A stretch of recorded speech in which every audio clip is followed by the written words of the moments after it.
नमस्कार। आज अपन बात करते हैं 2026 में हुए लैब असिस्टेंट के पेपर का स्तर क्या था, उसके आंसर कौन से सही है, उसके आंसर के बारे में बात करते हैं। तो स्वाध्याय परिवार में आपका स्वागत है और इसी पे बात करते हैं कि लैब असिस्टेंट का पेपर बहुत ही अच्छा स्तरीय पेपर था। जिन्होंने धैर्य रख के सही अपने कॉन्सेप्ट के आधार पे जिन्होंने किया और जिन्होंने विस्तृत तरीके से पढ़ाई की थी उनके अच्छा हुआ पेपर।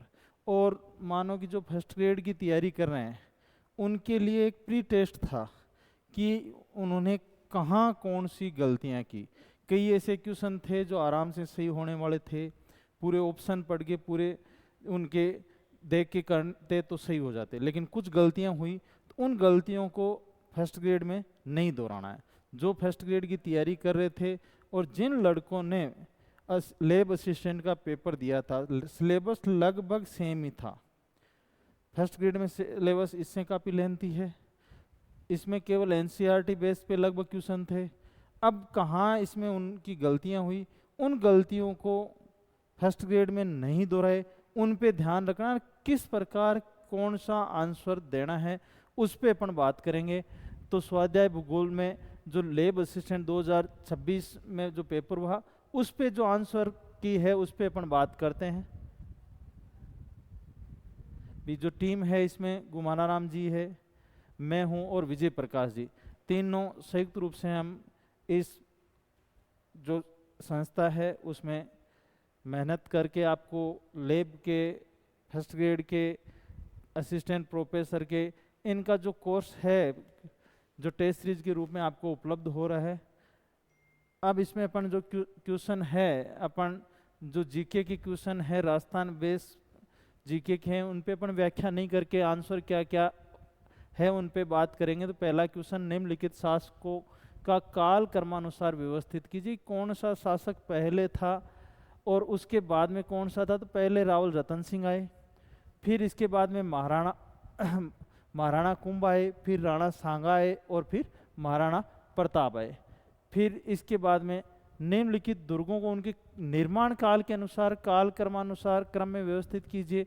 तो सबसे प्राचीन इनमें किला है सिवाना दुर्ग है, फिर गागरोन का किला है, फिर इसके बाद में जूनागढ़ बीकानेर वाला है और फिर चूरू का किला है। फिर इसके बाद में कौन कौन सा मंदिर है वो कहाँ कहाँ है। तो एकलिंगनाथ जी का मंदिर है वो उदयपुर में है, हर्षद माता का मंदिर दौसा में है, किराड़ू मंदिर बाड़मेर में है, सच्याय माता का मंदिर है वो जोधपुर में है। फिर इसके बाद में अगला क्वेश्चन कि कौन कौन सा विद्वान है और उसमें किस कौन कौन सी पुस्तक उनकी पत्रिका चल रही है। तो इसमें आंसर है एक में 3, 2 में, बी में 2, सी में 1 और डी में 4 है। फिर इसके बाद में ये बिल्कुल इजी क्वेश्चन कि कौन कौन सी झील या कहाँ पर है। तो आना सागर झील अजमेर में है, माही बांध है बांसवाड़ा में है, मचकुंड मंदिर धौलपुर में है, सीताबाड़ी है वो बारा के अंदर है। फिर इसके बाद में 2 कथन और कारण के रूप में भी, कथन कारण वालों में ज़्यादा दिक्कत आती है कि कौन सा व्याख्या कर रहा है या नहीं है। तो पहला कथन आए और उस कथन पहले कथन में लिखी गई बात का कारण बता रहा है, तो दूसरा तो व्याख्या हो रही है, नहीं बता रहा है तो व्याख्या नहीं हो रही है। और इसमें इस प्रकार के जो ऑप्शन है, आपने 2 कथन कारण पढ़े, उनमें से आपको ये मालूम चल गया कि एक कथन इनमें से गलत है, तो दूसरा आपको ये मालूम नहीं है कि वो सही है या गलत है। तो इस प्रकार के ऑप्शन में वो ऑटोमेटिक ही सही हो जाएगा। तो गणगौर राजस्थान का एक प्रमुख त्योहार है। गण का अर्थ है शिव और गौर का अर्थ है गौरी पार्वती, पहला कथन सही है। और ये त्योहार क्यों मनाया जाता है इसका कारण आगे वाले कथन में नहीं दिया हुआ है। भी त्योहार मनाने का कारण दिया हुआ होता तो इसकी व्याख्या हो जाती। और ऐसे है कि ये त्योहार होली के 5वें दिन अर्थात चैत्र कृष्ण प्रतिपदा मतलब दूसरे दिन से ही चैत्र शुक्ल तृतीया तक मनाया जाता है। इसका मतलब ये दोनों कथन सही है लेकिन व्याख्या नहीं हो रही है। फिर नीचे दिए गए 2 कथन दिए गए एक अभिकथन के रूप में, तो इसमें भी कथन कारण का क्वेश्चन आया है और इसमें भी व्याख्या है वो नहीं हुई। विभिन्न कलाओं के विकास के दृष्टिकोण से महाकुंभा का शासनकाल स्वर्ण युग माना जाता है। ये महाराणा कुंभा का काल का कथन दिया हुआ है कि उसमें चित विभिन्न कलाओं का स्वर्ण युग कहा जाता है। तो अब उन्होंने इसमें ये इस प्रकार की बातें आती कि महाकुंभा ने जो भी शिल्पकार थे, जो भी चित्रकार थे, उनको अपने राज्य में आश्रय दिया, तो व्याख्या हो जाती कि क्यों माना जाता है, अच्छे चित्र बने थे, इस प्रकार होता तो व्याख्या हो जाती। लेकिन दूसरा कथन है उदय सिंह 1535 से 72 के शासनकाल के चित्रों में भागवत पुराण से परिजात अवतरण मेवाड़ के चित्रकार नानाराम की कृति है। तो इसमें दोनों में लाइनें सही है, लेकिन पहला स्वर्ण काल क्यों कहला रहा है उसकी कारण नहीं बता रहा है। फिर अगला कथन क्वेश्चन है उसमें 13वीं शताब्दी के पश्चात दुर्ग निर्माण की परंपरा में परिवर्तन दृष्टिकोण होता है, ये लाइन सही है। आबू में अचलगढ़ दुर्ग को महाराणा प्रताप द्वारा नवीन दुर्ग में बदला गया, ये लाइन सही नहीं है। फिर राजस्थान में दुर्ग स्थापत्य की प्रथम उदाहरण कालीबंगा के उत्खनन से प्राप्त होती है, ये लाइन सही है। फिर तराइन के द्वितीय युद्ध में पृथ्वीराज चौहान की पराजय के पश्चात दिल्ली में तुर्क अफगान शासन स्थापित हुआ, जिसने राजस्थान में के दुर्ग स्थापत्य को प्रभावित किया। तो इसमें एक बी ऑप्शन को छोड़ के सारे सही है। फिर आगे उन दुर्गों का चयन करें जिन्हें 2013 में यूनेस्को की विश्व विरासत स्थल की सूची में शामिल किया गया है। तो इसमें कुंभलगढ़, जैसलमेर दुर्ग, कुंभलगढ़ और गागरोन तीनों, एक सिवाना दुर्ग इसमें शामिल नहीं है। फिर इसके बाद में अपन आगे वाले क्वेश्चन पे बात करते हैं।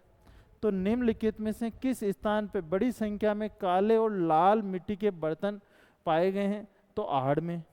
राणा सांगा किस वंश के प्रमुख शासक थे? तो ये सिसोदिया या गुहिल वंश से जुड़े हुए हैं, तो गुहिल राजवंश से। निम्नलिखित में से कौन सा लोक देवता को हिंदुओं का नागराज और मुस्लिमों द्वारा गोगा पीर के रूप में पूजा जाता है? जहार पीर, तो गोगा जी को। निम्नलिखित में से किस तारीख को राजस्थान में 1857 की क्रांति आरंभ हुई थी? तो 28 मई को। फिर इसके बाद में कौन कौन सा व्यक्ति है, किस कार्य से संबंधित है? तो गांवरी देवी मांड गायक है। कोमल कोठारी है वो लोक संस्कृति की प्रवर्तक है। कृपाल सिंह शेखावत ब्लू पोटरी नीली मिट्टी के बर्तन है। कपूर चंद कुलिस है वो पत्रिका से जुड़े हुए व्यक्ति है। फिर इसके बाद में श्रीलाल जोशी राजस्थान की किस लोक कला से संबंधित है? तो ये शाहपुरा से जुड़े फट चित्रकार है। फिर गढ़ बिटली और अजमेरू राजस्थान के किस दुर्ग के अन्य नाम है? तो तारागढ़ किला है वो अजमेर वाले को गढ़ बिटली भी कहते हैं, अजमेरू दुर्ग भी कहते हैं। फिर निम्नलिखित युद्धों का काल क्रमानुसार व्यवस्थित कीजिए। तो सबसे पहले इसमें सारंगपुर का युद्ध सबसे प्राचीन, फिर इसके बाद में खातौली का युद्ध, फिर इसके बाद में पानीपत का प्रथम युद्ध, फिर खानवा का युद्ध और फिर हल्दी घाटी का युद्ध। फिर यहाँ से राजस्थान ज्योग्राफी से जुड़ा हुआ क्वेश्चन है, राजस्थान के सीमावर्ती राज्य कौन से हैं? तो राजस्थान में गुजरात है, मध्य प्रदेश, उत्तर प्रदेश, हरियाणा और पंजाब की सीमा लगती है। 5 की लगती है, लेकिन ये 5 क्वेश्चन दिए इनमें हिमाचल की नहीं लग रही, तो इस हिसाब से ए बी सी और ई हो जाएगा। फिर राजस्थान राज्य सड़क परिवहन निगम किस वर्ष में स्थापित किया गया? तो 1964 में स्थापित किया गया। फिर इसके बाद में केवलादेव घना राष्ट्रीय पार्क कहाँ है? भरतपुर में है। नाहरगढ़ अभ्यारण्य कहाँ है? जयपुर में। सरिस्का राष्ट्रीय पार्क कहाँ है? अलवर में। रणथंबोर राष्ट्रीय पार्क कहाँ है? सवाई माधोपुर में। इस हिसाब से ये डी ऑप्शन इसमें सही हो रहा है। फिर मार्केट ईयर 2024-25 के अनुसार भारत के गेहूं उत्पादक राज्यों में राजस्थान का राज्यवार खरीद में कौन सा स्थान है? तो उत्तर प्रदेश, पंजाब, मध्य प्रदेश और फिर उसके बाद में राजस्थान का चौथा स्थान आता है। फिर भारत में राजस्थान निम्नलिखित में से किस खनिज का एकमात्र उत्पादक है? तो वोलेस्टनाइट है, जास्पर है। इनमें भारत में राजस्थान है वो 100% उत्पादन करता है। फिर अरावली की सबसे ऊंची चोटी गुरु शिखर राजस्थान के किस जिले में स्थित है? तो सिरोही में है। 1722 मीटर है वो सिरोही जिले में है गुरु शिखर। फिर निम्नलिखित में से कौन सा राष्ट्रीय पार्क अभ्यारण्य पक्षियों के स्वर्ग के रूप में जाना जाता है? तो घना पक्षी राष्ट्रीय उद्यान या केवला देवी राष्ट्रीय उद्यान जो भरतपुर वाला है वो जाना जाता है। फिर इसके बाद में ये मुख्य नदियां राजस्थान की जिनका उद्गम कहाँ से है, तो चंबल है, जानापाऊ की पहाड़ियाँ से है, बनास है, खमनोर की पहाड़ियों से है, पार्वती है, विंध्यन संगला से है, बाणगंगा नदी है, विराटनगर से है। तो इस हिसाब से 4, 3, 1 और 2 वाला ऑप्शन सही हो रहा है। फिर इसके बाद में ये वापस राजस्थान जीके से संबंधित जुड़े हुए क्वेश्चन है। इसमें ए, बी और सी सही है और डी, किसी बालक की मृत्यु पर गाए जाने वाला गीत जच्चा गीत नहीं होता है। भी कोई भी व्यक्ति है, उसकी मृत्यु हो जाती है, वृद्ध व्यक्ति, तब गीत गाया जाता है तो उसको हरजस कहते हैं। दुल्हन के परिवार की महिलाओं द्वारा जनवासा की जगह देखने जाने वाला जला गीतों का उल्लेख है। विवाह से पूर्व दूल्हे के रिश्तेदारों द्वारा आमंत्रित किया जाता है तथा लौटते समय बिंदोला बिंदोली से संबंधित गीत गाया जाता है। विवाह पूर्व दुल्हन और दूल्हे की विवाह की प्रेम आकांक्षाओं बनी गीतों में परिलक्षित होती है। तो इसमें ये जच्चा गीत वाला सही नहीं है।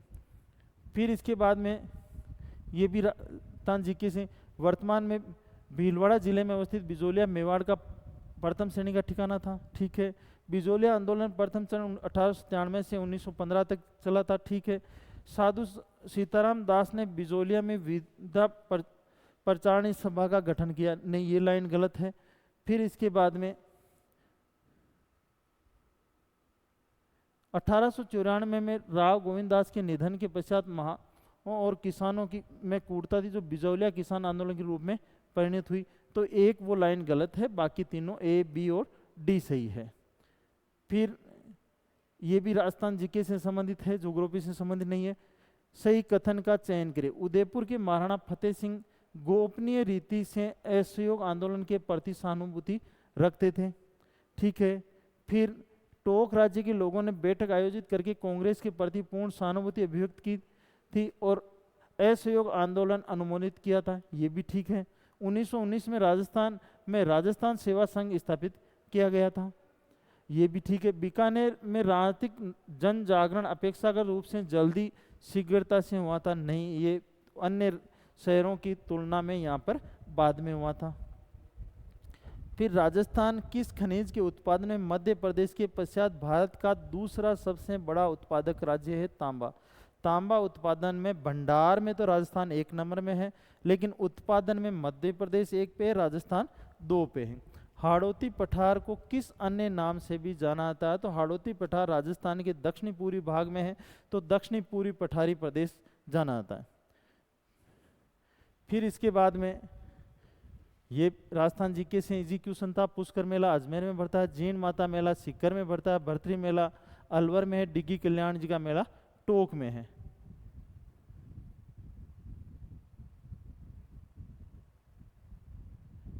फिर इसके बाद में कौन सा शासक है किससे जुड़ा हुआ? तो कच्छवा और राजवंश जो आमेर है उससे भारमल जुड़ा हुआ है, जाट शाही राजवंश से चूड़ामन है, गुहिल राजवंश से राणा हमीर है और राठौड़ राजवंश से राज जोधा जिन्होंने जोधपुर की स्थापना की थी। तो ये भी क्वेश्चन इजी था।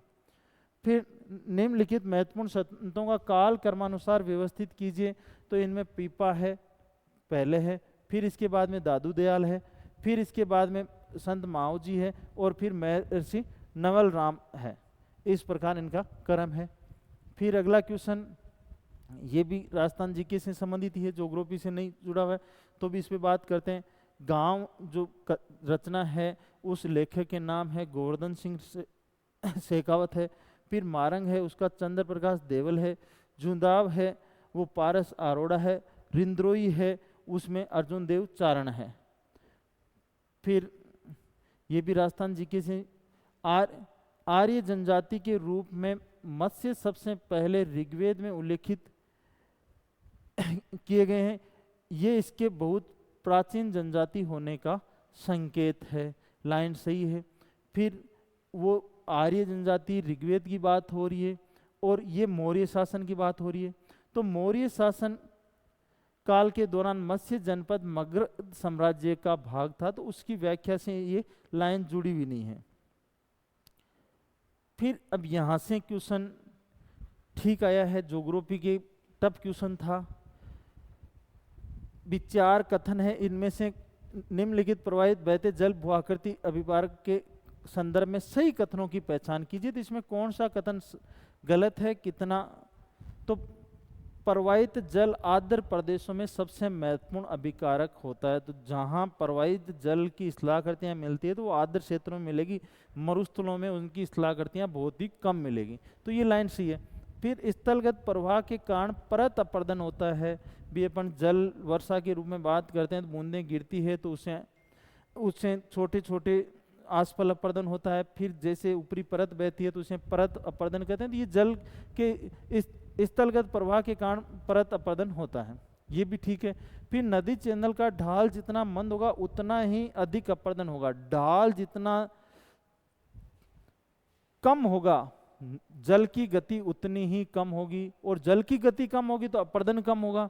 तो यहाँ पर लाइन अपर्दन अधिक दिखाएगा, तो ये लाइन गलत है। ढाल तेज होगा तो अपर्दन अधिक होगा, तो ये सी ऑप्शन है वो गलत है। फिर डी ऑप्शन, युवा अवस्था में धारा विभाजक संकीर्ण तथा उठे होते हैं, दलदली भूमियां आर्द्र स्थलों और झीलों के साथ।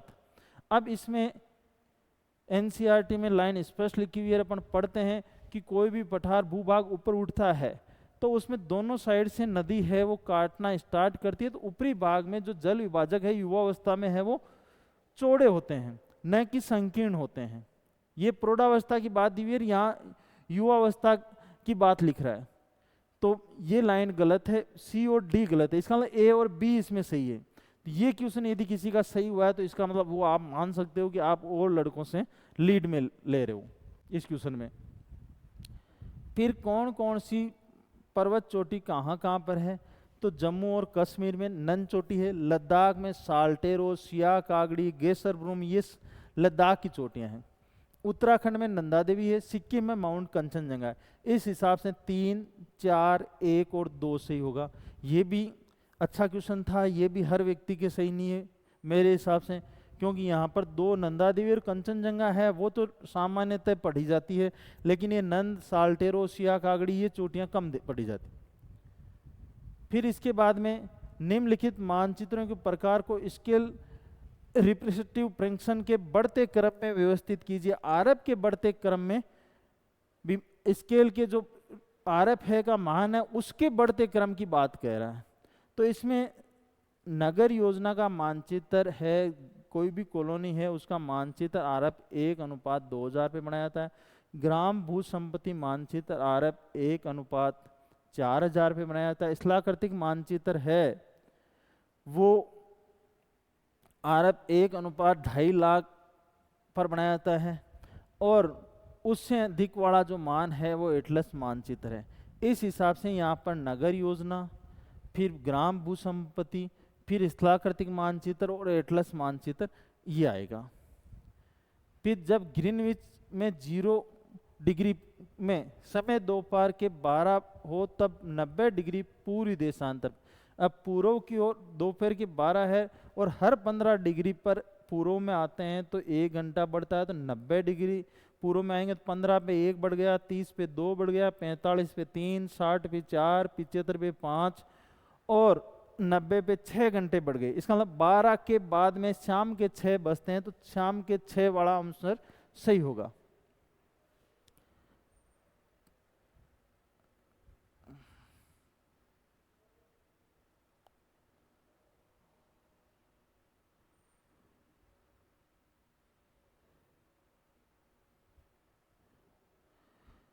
फिर निम्नलिखित मानचित्र प्रक्षेपों में किसमें पृथ्वी की सतह के किसी प्रदत्त क्षेत्र की आकृति शुद्ध रखी जाती? अब इस क्वेश्चन में ही आंसर दिया हुआ है आकृति शुद्ध, इसका मतलब यथाकृतिक प्रक्षेप भी, लंब कोणीय ऑर्थोग्राफिक प्रक्षेप, समक्षेत्रफल प्रक्षेप, द्विगंशिक मध्य प्रक्षेप और यथाकृतिक ऑर्थोमार्फिक प्रक्षेप। मतलब जिन प्रक्षेप में आकृति शुद्ध होती है उन्हें यथाकृतिक प्रक्षेप कहते हैं, जिनमें क्षेत्रफल शुद्ध होता है उसे शुद्ध क्षेत्रफल प्रक्षेप कहते हैं। अब किस मानचित्र प्रक्षेप से भारत को सर्वोत्तम निरूपित किया जा सकता है? निम्न में से सबसे उपयुक्त विकल्प का चयन कीजिए। अब यहाँ पर कुछ लोग कह रहे हैं कि शंक्वाकार प्रक्षेप होगा, तो शंक्वाकार प्रक्षेपों से मध्य अक्षांशों के मानचित्र बनाए जाते हैं और भारत का अक्षांशीय विस्तार 8 डिग्री से स्टार्ट हो रहा है। भी भारत निम्न अक्षांशों में है भारत, आधा भाग भारत का निम्न अक्षांशों में है, आधा आप मध्य में मान सकते हो। तो मर्केटर प्रक्षेप से विश्व के राजनीतिक मानचित्र बनाए जाते हैं। विश्व का राजनीतिक मानचित्र जिसकी आकृति शुद्ध होती है वो मर्केटर प्रक्षेप से बनाई जाती है, न कि शंक्वाकार प्रक्षेप से। इसलिए यहाँ पर मर्केटर प्रक्षेप है वो सही आंसर होगा। फिर निम्नलिखित ढालों में से किसमें समोच्च रेखाएं अति निकट स्थित होती है? जहां ढाल तेज होता है वहां समोच्च रेखाएं पास पास होती है, और जहां ढाल मंद होता है वहां समोच्च रेखाएं दूर दूर होती है। तो मंद ढाल में दूर दूर, तीव्र ढाल में पास पास होती है, तो तीव्र ढाल होगा इसमें भी। जहां पर एकदम तेज ढाल भृंगु बन जाता है, जलप्रपात बन जाता है, तो वहां तो समोच्च रेखाएं मिल जाती है। फिर अगले क्वेश्चन है, ये भी कथन कारण का क्वेश्चन है। अब देखो यहाँ पे महासागरों की तलियां विश्व की सबसे बड़ी पर्वत श्रृंखलाओं, सबसे गहरी खाइयों एवं सबसे बड़े मैदानों के साथ उबड़ खाबड़ होती है। इसका मतलब महासागरों की तली है उसमें स्थल भाग की तुलना में विविधता ज्यादा होती है। पर्वत मतलब महासागरीय कटक है, यहाँ पर गहरी खाइयां, गर्त है और बड़े मैदान है। अब वो मैदान गर्त वो क्यों बने? अब देखो विवर्तनिक क्रिया के कारण अपन पढ़ रहे हैं कि प्लेटें दूर हट रही है, ज्वाला निकल रही है, तो वहां कटक बन रहे हैं, तो विवर्तनिक क्रिया और ज्वालामुखी क्रिया होती है, उनके कारण विवर्तनिक क्रिया से कटक भी बन रहे हैं, खाइयां भी बनती है। और निक्षेपण कारक से मैदान का निर्माण होता है महासागरीय तलियों पर सक्रिय। तो पहला और दूसरा कारण सही, ये पहले में ये क्यों बनी उसका कारण भी दूसरे में बता रहे हैं। तो ए और आर दोनों सही है, आर ए की व्याख्या है। फिर अगला कथन कारण वाले खूब क्वेश्चन आए और लोगों के खूब गलत भी हुए। अब अगला क्वेश्चन है, महाद्वीपीय मग्न तट महासागरीय अधस्थल के 4 प्रमुख भागों में सबसे उथला है। तो महासागर के 4 भाग पड़ते हैं, मग्न तट, महाद्वीपीय मग्न तट, मग्न ढाल, मैदान और गर्त। उन चारों भागों में सबसे कम गहरा है महाद्वीपीय मग्न तट, सही लाइन लिखिए, उथला है। फिर इसके बाद में महाद्वीपीय मग्न तट बहिर्जात प्रक्रमों द्वारा लाए गए अवसादों की समान मोटाई से ढके हुए हैं। यहां पर असमान शब्द आते ही ये लाइन सही हो जाती, लेकिन यहां पर समान मोटाई से ढके हुए शब्द लिखा हुआ है। इसका मतलब कहीं पर भी कोई भी नदी मग्न तटों पे या जहां पर भी है हर जगह समान निक्षेप नहीं हो सकता। जहां नदी जा रही है वहां निक्षेप ज्यादा होगा, जहां नदी नहीं जा रही है वहां पर निक्षेप कम होगा, जहां पर मरुस्थल है वहां नदी महासागरों में मिलेगी नहीं तो वहां निक्षेप कम रहेगा, जहां पर्वत है वहां पर निक्षेप कम। तो इस प्रकार परिस्थिति के अनुसार समान मोटाई नहीं हो सकती, महासागरों में निक्षेप की मोटाई है वो समान नहीं हो सकती। तो ये लाइन गलत है और वो एक सही है, तो ए सही है और आर सही है, ए सही है आर सही नहीं है, ये सही हो जाएगा। फिर अंटार्कटिक महासागर की निम्नलिखित धाराओं को उत्तर से दक्षिण की ओर क्रम में व्यवस्थित कीजिए। यदि अपन बात करते हैं तो यहाँ पर ग्रीनलैंड के पास में इधर है वो लेब्राडोर जलधारा चलती है। फिर इसके बाद में इधर अफ्रीका के तट पे कनारी जलधारा चलती है। फिर यहाँ पर विश्वतरेखीय प्रति जलधारा चलती है, विश्वतरेखीय प्रति जलधारा चलती है। फिर दक्षिणी अंटार्कटिक महासागर में है वो ब्राजील जलधारा। तो लेब्राडोर, कनारी, प्रति विश्वतरेखीय और ब्राजील जलधारा, इस प्रकार क्रम आएगा इनका। फिर इसके बाद में ये टफ क्वेश्चन वापस, ये भी हर किसी का सही नहीं था। महासागरीय परिसंचरण एक अक्षांशीय पेटी से दूसरी में उष्मा का स्थानांतरण करते हैं, सही है। इस उष्मा का अपन पढ़ते हैं कि उष्मा संतुलन में अक्षांशीय जो उष्मा का संतुलन है उसमें 75% पवनों का योगदान होता है और 25% जल धाराओं का योगदान होता है। इसका मतलब जो महासागर है उनमें उष्मा का स्थानांतरण जल धाराओं के द्वारा होता है, तो लाइन सही है। फिर इसके बाद में दूसरी लाइन, लोग कह रहे हैं ये लाइन गलत है, गलत नहीं है, सही है। महासागरों के पूर्वी भागों में गर्म जल धाराएं प्रवाहित होती है तथा महासागरों के पश्चिमी भागों में ठंडी जल धाराएं प्रवाहित होती है। अब गलत के हिसाब से क्यों मान रहे हैं लोग गलत इसको? जैसे मान लिया कि अपन ये मान लेते हैं कि ये ग्रीनलैंड वाला है, ये अमेरिका वाला भाग है, इधर यूरोप वाला भाग है। अब उत्तरी अंटार्कटिक की बात कर लेते हैं। यहाँ पर उत्तरी विषुवत-रेखीय जलधारा, फिर यहाँ पर गल्फ स्ट्रीम या फ्लोरिडा जो भी है एंटलिस जलधारा, वो गर्म जलधारा है। फिर यहाँ पर उत्तरी अंटार्कटिक प्रवाह है और ये उत्तरी अंटार्कटिक प्रवाह यहाँ नॉर्वे सागर में जाती है। यहाँ पर ठंडी जलधारा बहती है कन्नारी। तो ये महासागर है, इस महासागर के इस पूर्वी भाग में ठंडी जलधारा है और पश्चिमी भाग में गर्म जलधारा है। इस हिसाब से लोग कह रहे हैं कि ये लाइन गलत है, क्योंकि महासागरों के पूर्वी भाग में गर्म जलधारा, यहाँ ठंडी है, और महासागर में पश्चिमी भाग में ठंडी जलधारा, तो यहाँ तो गर्म है। इस हिसाब से कह रहे हैं कि ये गलत है। लेकिन इसमें ये नहीं पूछा गया कि महासागरों के निम्न अक्षांशों की बात हो रही है कि उच्च अक्षांशों की बात हो रही है। अब देखो यहाँ पर यहाँ पर इस प्रकार ये जलधारा चल रही है आगे, नॉर्वे जलधारा है, इर्मिंगर है, ये कहाँ चल रही है? उच्च अक्षांशों में, महासागर के पूर्वी भाग में। पूर्वी भाग में क्या है? गर्म है, पूर्वी भाग में गर्म है, और इधर पश्चिमी भाग में लेब्राडोर ठंडी है। तो अब देखो इस महासागर के पश्चिमी भाग में ठंडी और पूर्वी भाग में गर्म, सही है। महासागर में पूर्वी भागों में गर्म जलधाराएं प्रवाहित होती है तब महासागरों के पश्चिमी भागों में ठंडी जलधाराएं प्रवाहित होती है, तो सही है दूसरी लाइन भी। और महासागरीय जलधाराएं ठंडी और गर्म, जहां गर्म जाती है वहां पर तापमान बढ़ा देती है और जहां ठंडी आती है वहां तापमान कम कर देती है।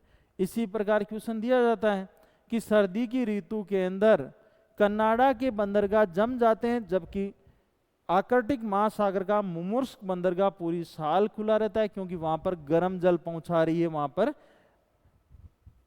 गल्फ स्ट्रीम या उत्तरी अंटार्कटिक प्रवाह या नॉर्वे जलधारा वहां पर गर्म जल पहुंचा रही है, इसलिए गर्म है, और इधर तापमान कम है। तो ये व्याख्या भी हो रही है, लाइन भी सही है, दोनों गलत नहीं है। फिर इसके बाद में अगला क्वेश्चन पर बात करते हैं। विश्व के निम्नलिखित प्रमुख हवाई पत्तनों का उत्तर से दक्षिण में व्यवस्थित कीजिए। तो यदि यूरोप के मानचित्र में देखते हो तो यहाँ पे मान लिया कि जर्मनी आता है,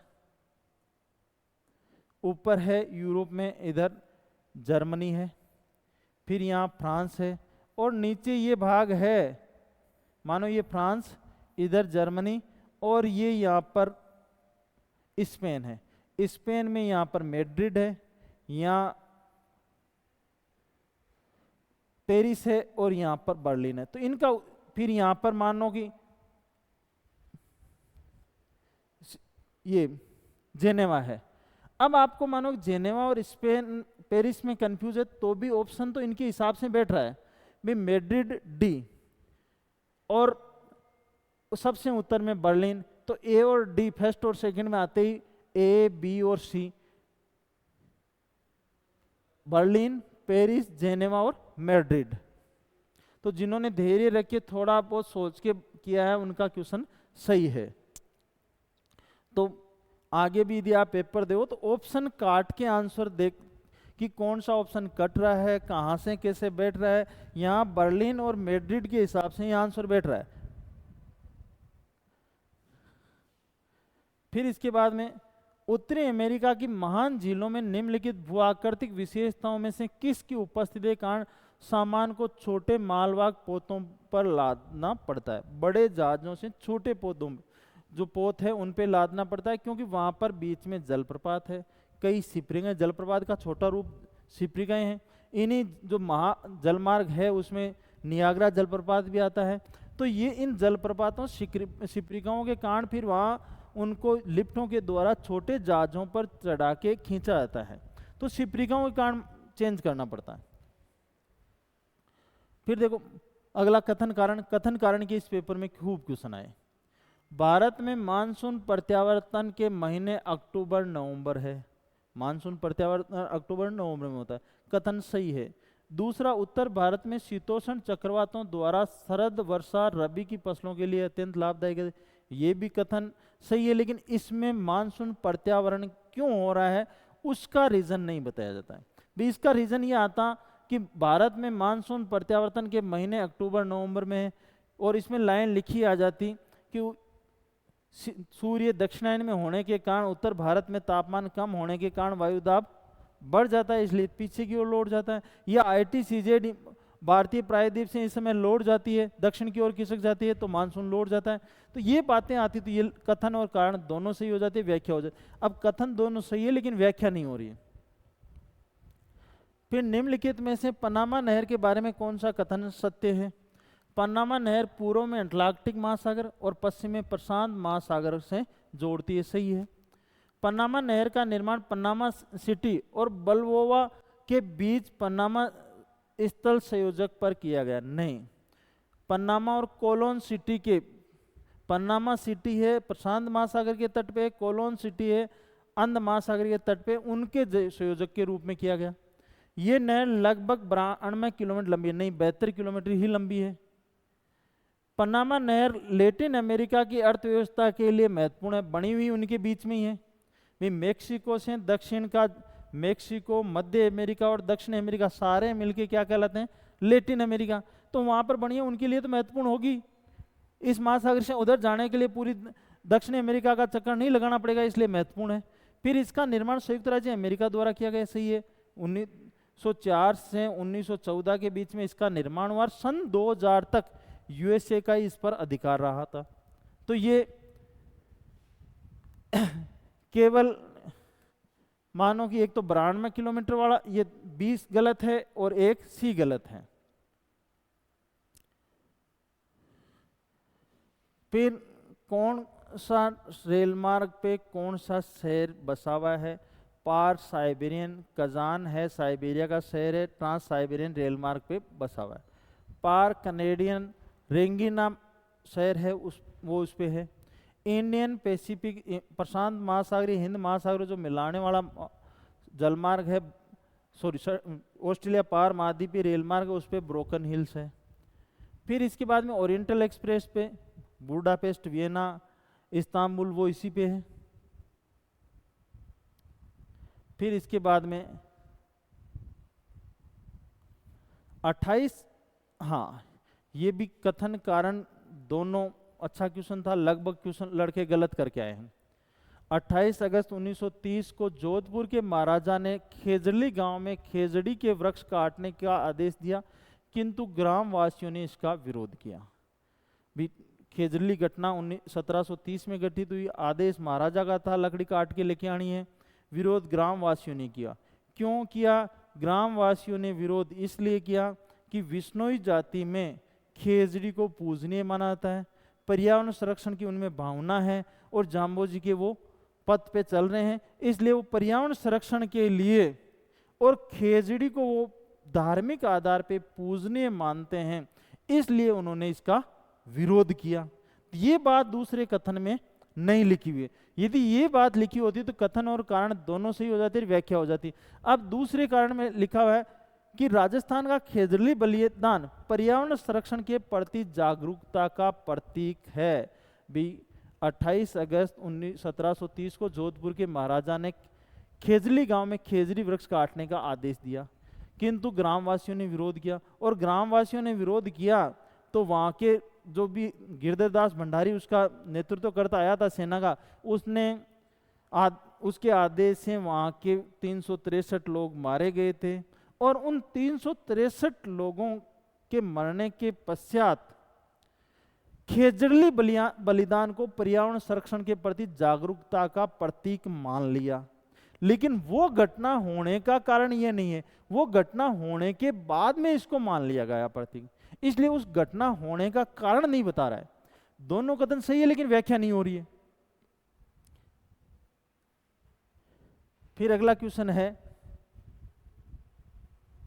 निम्नलिखित नदियों को उनकी लंबाई के अनुसार व्यवस्थित कीजिए। ये ज़्यादा टफ क्वेश्चन नहीं था भी। सबसे लंबी राजस्थान में चंबल है, उसके बाद में इनमें माही नदी आती है, फिर इसके बाद में बनास का नंबर आता है, फिर इसके बाद में लूणी का है, फिर बाणगंगा का है। तो ये ज़्यादा टफ नहीं था। फिर अरावली की निम्नलिखित चोटियों को ऊंचाई के अनुसार उच्च से निम्न में व्यवस्थित करें।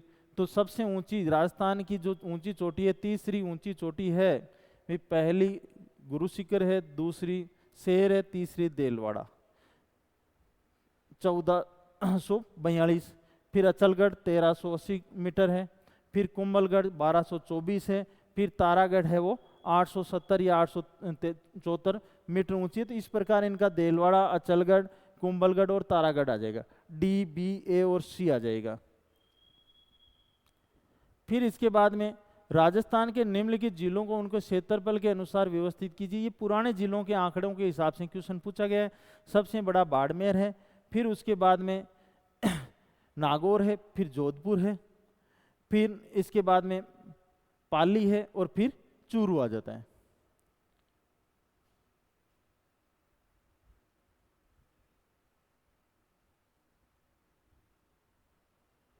ये आंसर थोड़ा गलत लगा है, नहीं सही ऑप्शन के हिसाब से ही बाड़मेर, नागौर, जोधपुर, पाली और चूरू। फिर राजस्थान की पशु गणना 2019 के आधार पर निम्नलिखित पशुओं को उनकी संख्या के आधार पर आरोही क्रम में व्यवस्थित कीजिए। राजस्थान में सबसे लगभग 2 करोड़ 8 लाख के आसपास बकरी है, लगभग 1 करोड़ 39 लाख के आसपास गाय है। तो सबसे ज़्यादा बकरियां हैं, फिर गाय है, फिर भैंस है, फिर भेड़ है और फिर ऊंट का नंबर आता है। तो इस प्रकार डी, सी, ई, बी, ए वाला आंसर भी। 1 नंबर पे इसमें बकरी है, 2 पे फिर गाय है, 3 पे भैंस है, 4 पे भेड़ और फिर ऊंट है। आरोही क्रम जमाना था, मतलब कम से ज्यादा की ओर। तो सबसे कम ऊंट, फिर उसके बाद में भेड़, फिर भैंस, फिर गाय और फिर बकरियां। फिर पृथ्वी की निम्नलिखित परतों में से कौन सी परत तरल अवस्था में है? तो तरल अवस्था में एक तो मानी जाती है बाह्य करोड़ और एक ऊपरी मेंटल, भी ऊपरी करोड़ और ऊपरी मेंटल।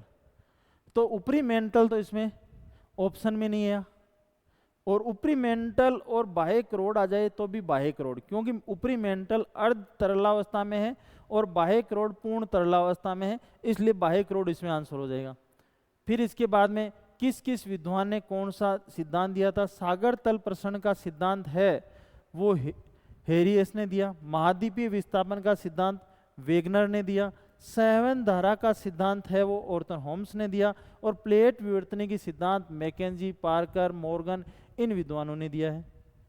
तो इसमें सागर नितल प्रश्न में 3 नंबर, महाद्वीपीय विस्थापन में 4, फिर सहवन धारा में 2 और प्लेट विवर्तनी में 1। फिर निम्नलिखित में से महासागरों और महाद्वीपों के वितरण के संबंध में सही कथनों की पहचान कीजिए।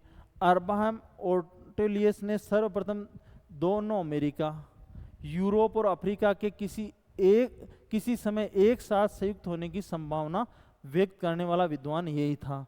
फिर 1964 में अंटार्कटिक तटों में सर्वोत्तम साम्य स्थापित करने के लिए कंप्यूटर आधारित मानचित्र भी तैयार किया गया था, ये भी लाइन सही है। अफ्रीका और दक्षिणी अमेरिका के तटों पर आरंभिक समुद्री निक्षेप कैम्ब्रियन युग के हैं? नहीं, कैम्ब्रियन युग के ये निक्षेप नहीं है। फिर टीलाइट एक औषधि चट्टान है जो वायु निक्षेपण से निर्मित होती है। टीलाइट है वो हिमानी निक्षेप होती है, वायु निक्षेपण नहीं है। टीलाइट औषधि चट्टान तो है, ठीक है, लेकिन वायु निक्षेपण से निर्मित नहीं होती। इसलिए सी और डी गलत है इसमें। तो इसमें ए और बी सही है, ए और बी सही है, ए और बी सही है। फिर निम्नलिखित में से कौन सी बहिर्जनिक भू आकृतिक प्रक्रिया नहीं है? पटल विरूपण है वो दीर्घकालीन बल है और अंतर्जात बल है। बाकी अपर्दन, व्रयसरण और निक्षेपण तीनों बहिर्जनिक धरातल पे होने वाली क्रियाएं हैं। फिर इसके बाद में इनको मिलाना था कहाँ क्या क्या स्थिति है। निम्नीकरण, तो निम्नीकरण है कोई भी ऊंचा भाग का अपक्षय कटाव होता है तो वो निम्नीकरण, तो ऊंचावच लक्षणों का अपक्षय नीचा होना भाग। तलोचन, तलोचन जो खड्डे होते हैं उनमें निक्षेप होकर ऊपर उठना, तो द्रोणियों और खड्डों का भर जाना। फिर है इसके बाद में वृहस्रण, गुरुत्व के कारण ढाल के नीचे की ओर शेल टुकड़ों का संचलन बिना किसी परक्रम की सहायता से, जो गुरुत्वाकर्षण के कारण पर्वतों के ढलान से जो पदार्थ नीचे आते हैं उनको वृहस्रण कहते हैं। अवसर्पण, पश्च आवर्तन के साथ सेल मलबे की एक अथवा कई इकाइयों का फिसलना, धीरे धीरे फिसलना अवसर्पण कहलाता है। तो इस प्रकार इसमें 1 में 2, 2 में 3, 3 में 1 और 4 में 4 हो जाएगा। फिर इसके बाद में ये इजी क्वेश्चन आ गया अपने राजस्थान के लिए। पंचभद्रा है वो बाड़मेर में है, सिलीसेड है वो अलवर में है, कायलाना जोधपुर में है, लूणकरण सर बीकानेर में है। इस हिसाब से पंचभद्रा बाड़मेर, सिलीसेड अलवर, कायलाना जोधपुर और लूणकरण सर है वो बीकानेर। फिर इसके बाद में अगला क्वेश्चन है कौन सी परियोजना है और वो कौन सी नदी पर है। बिसलपुर परियोजना बनास नदी पर बनाया गया बांध है। सिद्धमुख नौहर परियोजना राविव्यास नदी का जल प्रयोग किया जाता है। मेजा बांध भीलवाड़ा में कोठारी नदी पे। पांचना बांध गंभीरी नदी पर है। तो इस प्रकार 1 में 2, 2 में 1, मेजा बांध कोठारी नदी और ये इस प्रकार ये बैठेगा। फिर इसके बाद में कौन सी नस्ल किस पशु की है। सूरती, भदावरी, महसाणा, ये भैंस की नस्लें हैं। मगरा है वो भेड़ की है, लोई है बकरी की है और कच्छी ऊंट की नस्ल है। तो 1 में 2 भैंस, बी में है वो भेड़ 1 हो जाएगा, लोई है बकरी की है तो 3 हो जाएगा, कच्छी ऊंट की है तो 4 हो जाएगा। फिर अरावली श्रृंखला की निम्नलिखित विशेषताओं पर विचार कीजिए। इन पहाड़ियों की कुल लंबाई लगभग 700 किलोमीटर, तो 692 किलोमीटर, तो 700 किलोमीटर लगभग सही है। ये पहाड़ियाँ विश्व की सबसे पुरातन वलित पर्वतमाला मानी जाती है। प्राचीन वलित पर्वतमाला अरावली पर्वतमाला, ये भी सही है। ये पहाड़ियाँ राज्य के दक्षिण पश्चिम से उत्तर पूर्व की ओर विस्तृत है, ये भी लाइन सही है कि राजस्थान के दक्षिणी भाग सिरोही है, उदयपुर, उधर से स्टार्ट होती है दिल्ली तक जा रही है, तो दक्षिण पश्चिम से उत्तर पूर्व की ओर एक कर्णवत रूप में फैली हुई, ये लाइन भी सही है।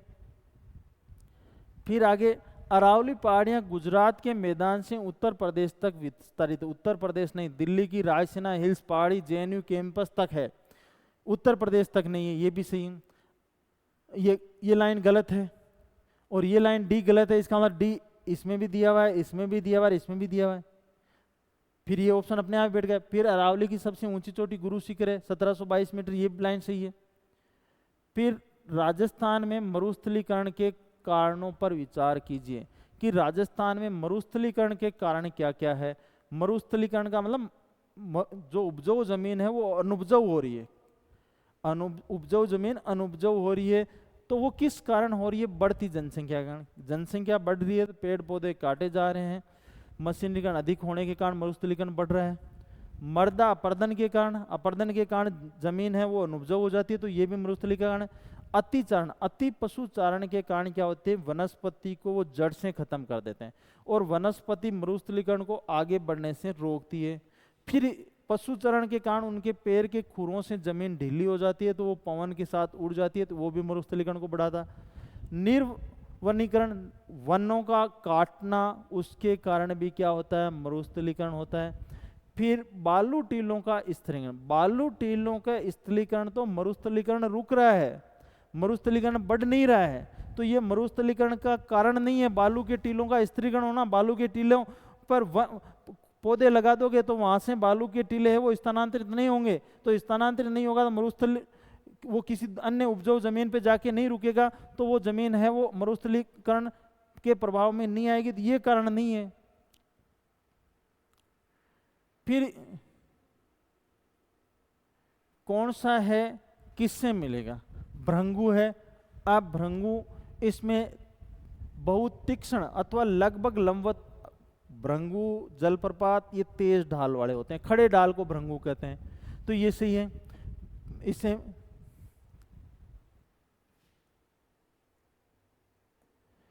भृंगु इसमें मिल जाएगा लंबवत स्थिति में। पठार है, समोच्च रेखाएं जैसे पठार होती है तो समोच्च रेखाएं इस प्रकार बनेगी। बीच में क्या है, दूर है, और किनारों पे वो पास पास रहेगी क्योंकि तेज ढाल किनारों पे रहेगा, बीच वाला भाग खड़ा रहेगा। तो समोच्च रेखाएं सामान्य किनारों पर पास पास होती है, भीतर समोच्च रेखाएं दोनों किनारों में अधिक अंतराल दर्शाती है, तो ये लाइन सही है। फिर शंक्वाकार पहाड़ी, नियमित अंतराल पर अवस्थित सकेंद्रीय समोच्च भी इस प्रकार सकेंद्रीय इस प्रकार समोच्च रेखाएं बनेगी तो इसका मतलब वो शंकु को दर्शाएगी। इस प्रकार की समोच्च रेखाएं वो शंकु को प्रदर्शित करती है। फिर घाटी पार्श्विक अपादन के कारण दो पहाड़ियों के बीच में निर्मित भाग है, नीचा भाग है, वो घाटी कहलाता है। इस प्रकार एक में दो, पठार में तीन, शंक्वाकार पहाड़ी में एक, और ये घाटी वाला ये मिल जाएगा। इस प्रकार आंसर इसका बैठेगा भी एक में दो, बी में तीन, सी में एक और डी में चार, ये मिल जाएंगे। फिर भूस्थितिक उपग्रह अंतरिक्ष में निम्नलिखित ऊंचाइयों में से लगभग कितनी ऊंचाई पर स्थापित होते हैं, तो लगभग 36,000 किलोमीटर की ऊंचाई पर स्थापित होते हैं। फिर निम्नलिखित दूर संवेदकों के संबंध में सही कथनों की पहचान कीजिए। एक संवेदक विद्युत चुंबकीय विकिरण संकलित करता है और उन्हें संकेतकों में बदलता है, ये सही है। कैमरा छायाचित्रीय फोटोग्राफी तथा गैर फोटोग्राफी संवेदकों का एक उदाहरण है, ये भी ठीक है। स्कैनर गैर छायाचित्रक फोटोग्राफिक संवेदक का उदाहरण है, ये भी ठीक है। एक छायाचित्रक संवेदक प्रतिबिंब को बिट दर बिट, पंक्ति दर पंक्ति रूप में प्राप्त करता है, नहीं भी ये संवेदक है, वो स्कैनर नहीं है, इसलिए ये लाइन गलत है। बाकी सही है तीन ऊपर वाली। फिर निम्नलिखित में से किस विद्वान ने मानव भूगोल को मानव समाजों और पृथ्वी की सतह के बीच संबंधों का संश्लेषित अध्ययन के रूप में परिभाषित किया? Frederick ridley. राजस्थान की में जो एनसीईआरटी बुक चलती है उसमें 3 परिभाषाएं दी हुई, उनमें से हर एक परिभाषा हर एग्जाम में पूछी जा रही है। मानव भूगोल है स्तर पृथ्वी और क्रियाशील मानव के बीच परिवर्तनशील संबंधों का अध्ययन सैंपल की है। मानव भूगोल पृथ्वी को नियंत्रित करने वाले भौतिक नियमों, उस पर निवास करने वाले व्यक्तियों का संबंध है तो विडाल डी ला ब्लास्किर। मानव भूगोल मानव समाजों और धरातल के मध्य संबंधों का अध्ययन, मानव समाज और पृथ्वी के सतह मतलब धरातल के मध्य संबंधों का संश्लेषित अध्ययन, तो फ्रेडरिक रेडजेल की परिभाषा है। फिर पृथ्वी के किस प्रदेश में महाविविधता केंद्रों की संख्या सर्वाधिक है? हॉट स्पॉट है जो विविधता केंद्र है जहाँ पर जैव विविधता ज़्यादा पाई जाती है, तो उष्णकटिबंधीय प्रदेश में सबसे ज़्यादा जैव विविधता पाई जाती है। अब वो जैव विविधता है उनके क्रम, इनमें अगला क्वेश्चन उसी से संबंधित। विश्व में निम्नलिखित पारिस्थितिक ताप स्थलों को पश्चिम से पूर्व की ओर क्रम में व्यवस्थित कीजिए। अब इनको अंटार्कटिक वन ब्राजील, पूर्वी चाप पर्वतमाला तंजानिया अफ्रीका में है, मध्य अमेरिका उच्च भूमि, मध्य अमेरिका की जो उच्च भूमि है इक्वेडोर वाला भाग है, उसके बाद पहले वो आएगा, फिर ब्राजील आएगा, फिर तंजानिया आएगा, फिर पूर्वी हिमालय आ जाएगा, फिर क्वींसलैंड ऑस्ट्रेलिया में है। तो मध्य सी, फिर ए ब्राजील, पहले मध्य अमेरिका उच्च भूमि आ जाएगी, फिर ब्राजील आ जाएगा, फिर तंजानिया आ जाएगा, फिर इसके बाद में पूर्वी हिमालय भारत आ जाएगा, और भारत से पूर्व में क्वींसलैंड, तो ये आ जाएगा। गंगा अफवाह तंत्र के संदर्भ में निम्नलिखित में से कौन सा कथन सत्य है? इस पे बात करते हैं। गंगा नदी का उद्गम गोमुख के पास गंगोत्री ग्लेशियर से होता है।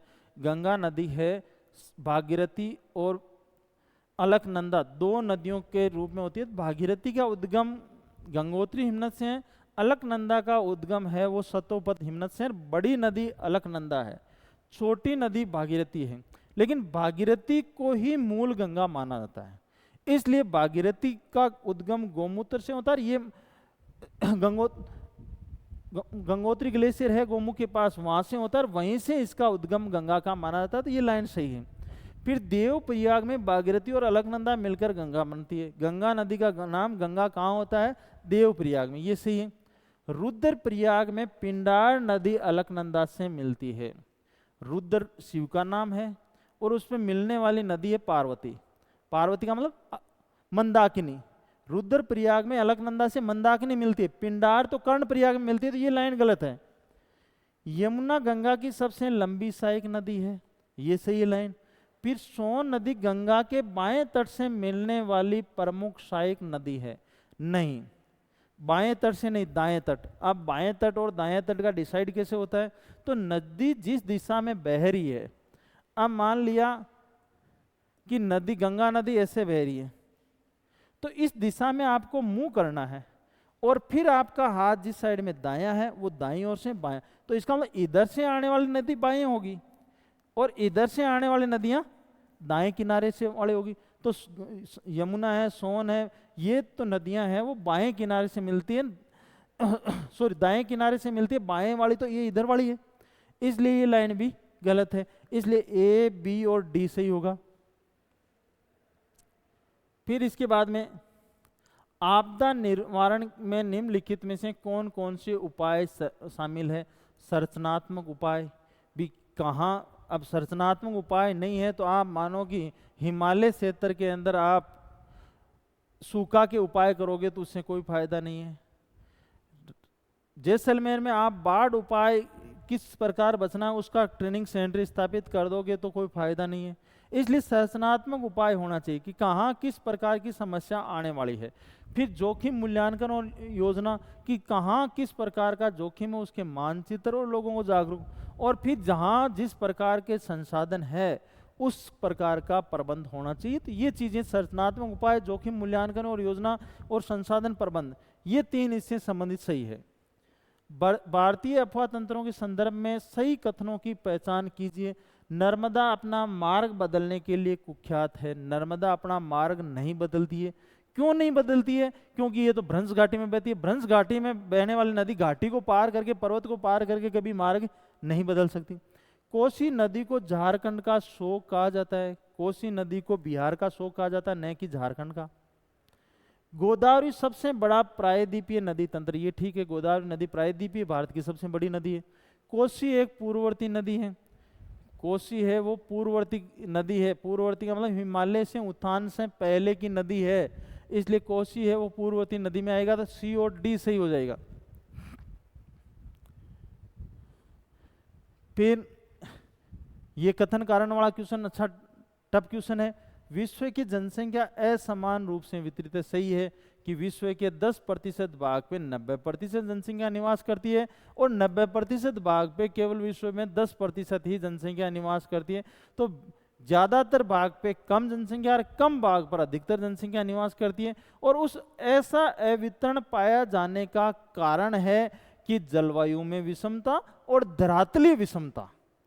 भी जलवायु विषमता का मतलब कहीं मरुस्थल है, कहीं मैदान है, कहीं बहुत ज्यादा गर्मी है, उष्ण आर्द्र है, कहीं बहुत ठंड है, और कहीं ऊंचावच में कहीं पठार है, कहीं मैदान है, इसलिए पठारी, मैदानी, मरुस्थलीय भागों में जनसंख्या कम। तो यहाँ पहली लाइन तो सही है कि विश्व की जनसंख्या असमान रूप से वितरित है। और वितरित क्यों है? इसलिए दूसरा कथन यह आ जाता है कि विश्व में धरातलीय विषमता और जलवायु विषमता पाई जाती है। तो कथन और कारण दोनों सही हो जाते, व्याख्या हो जाती। लेकिन विश्व की जनसंख्या असमान रूप से वितरित है। और एशिया में भी क्या है, अगला कथन क्या लिखा है? एशिया में भी असमान है। इसका मतलब दोनों कथन सेम ही है। पहले की व्याख्या क्या हो रही है? विश्व की जनसंख्या असमान रूप से वितरित है। एशिया में बहुत स्थानों पर कम लोग, कम स्थानों पर बहुत लोग रहते हैं। जॉर्ज बी क्रेसी का कथन है ये।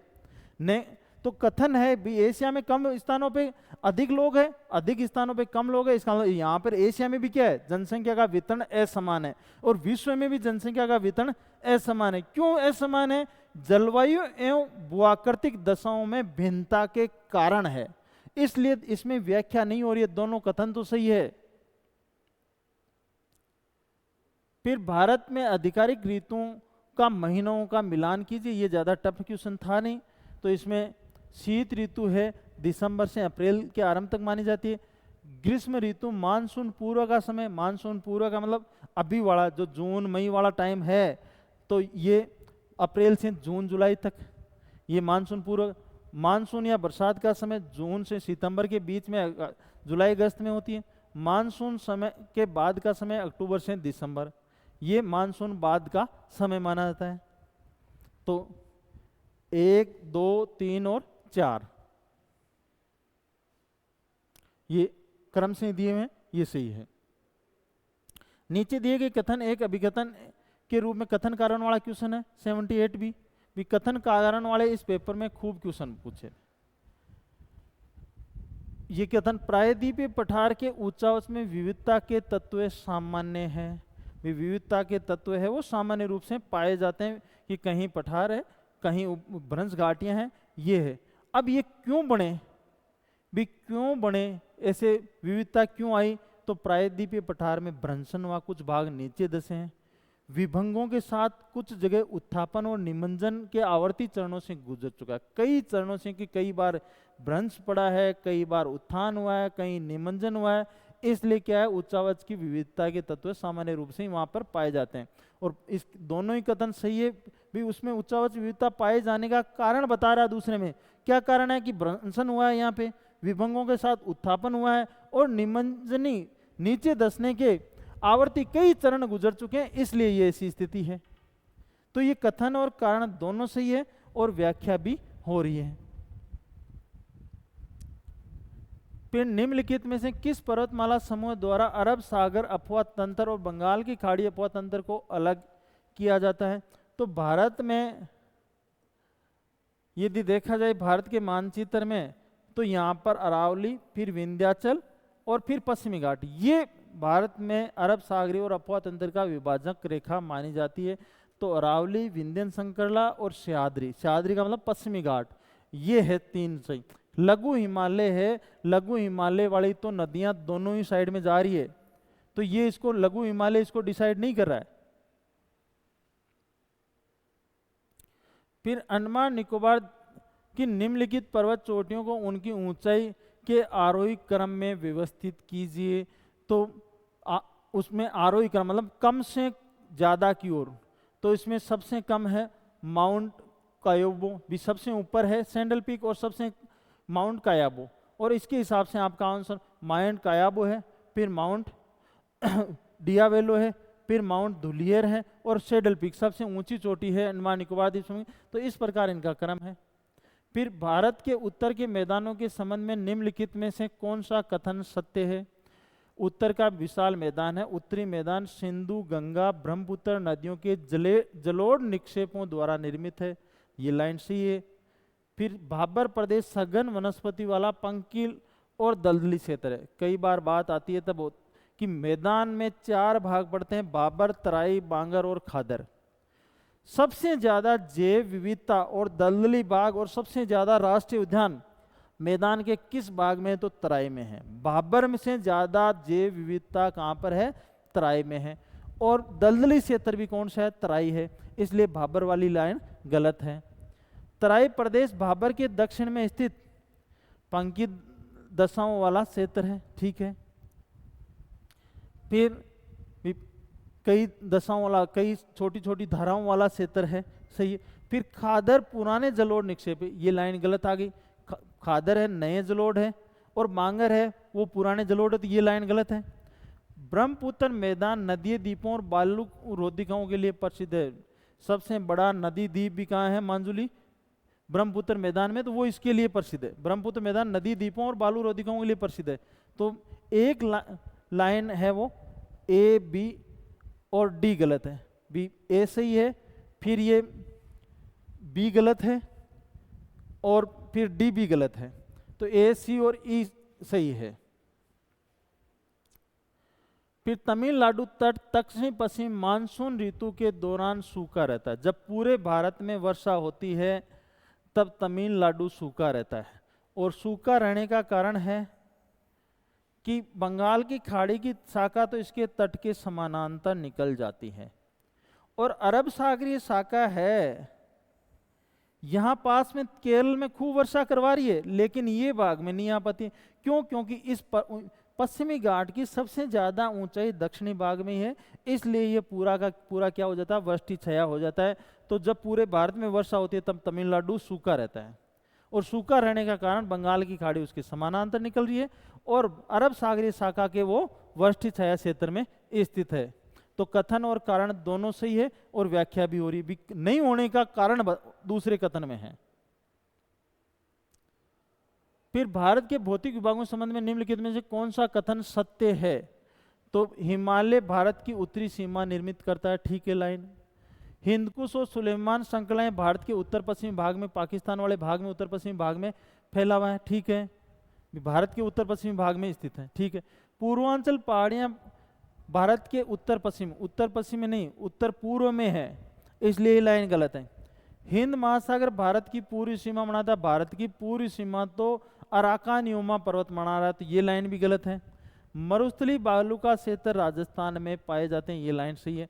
तो ये दो लाइन गलत होगी, बाकी ए बी और ई सही होगी,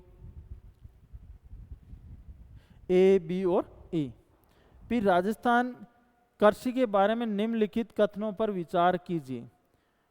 राजस्थान देश में बाजरे का सबसे बड़ा उत्पादक है, ठीक है।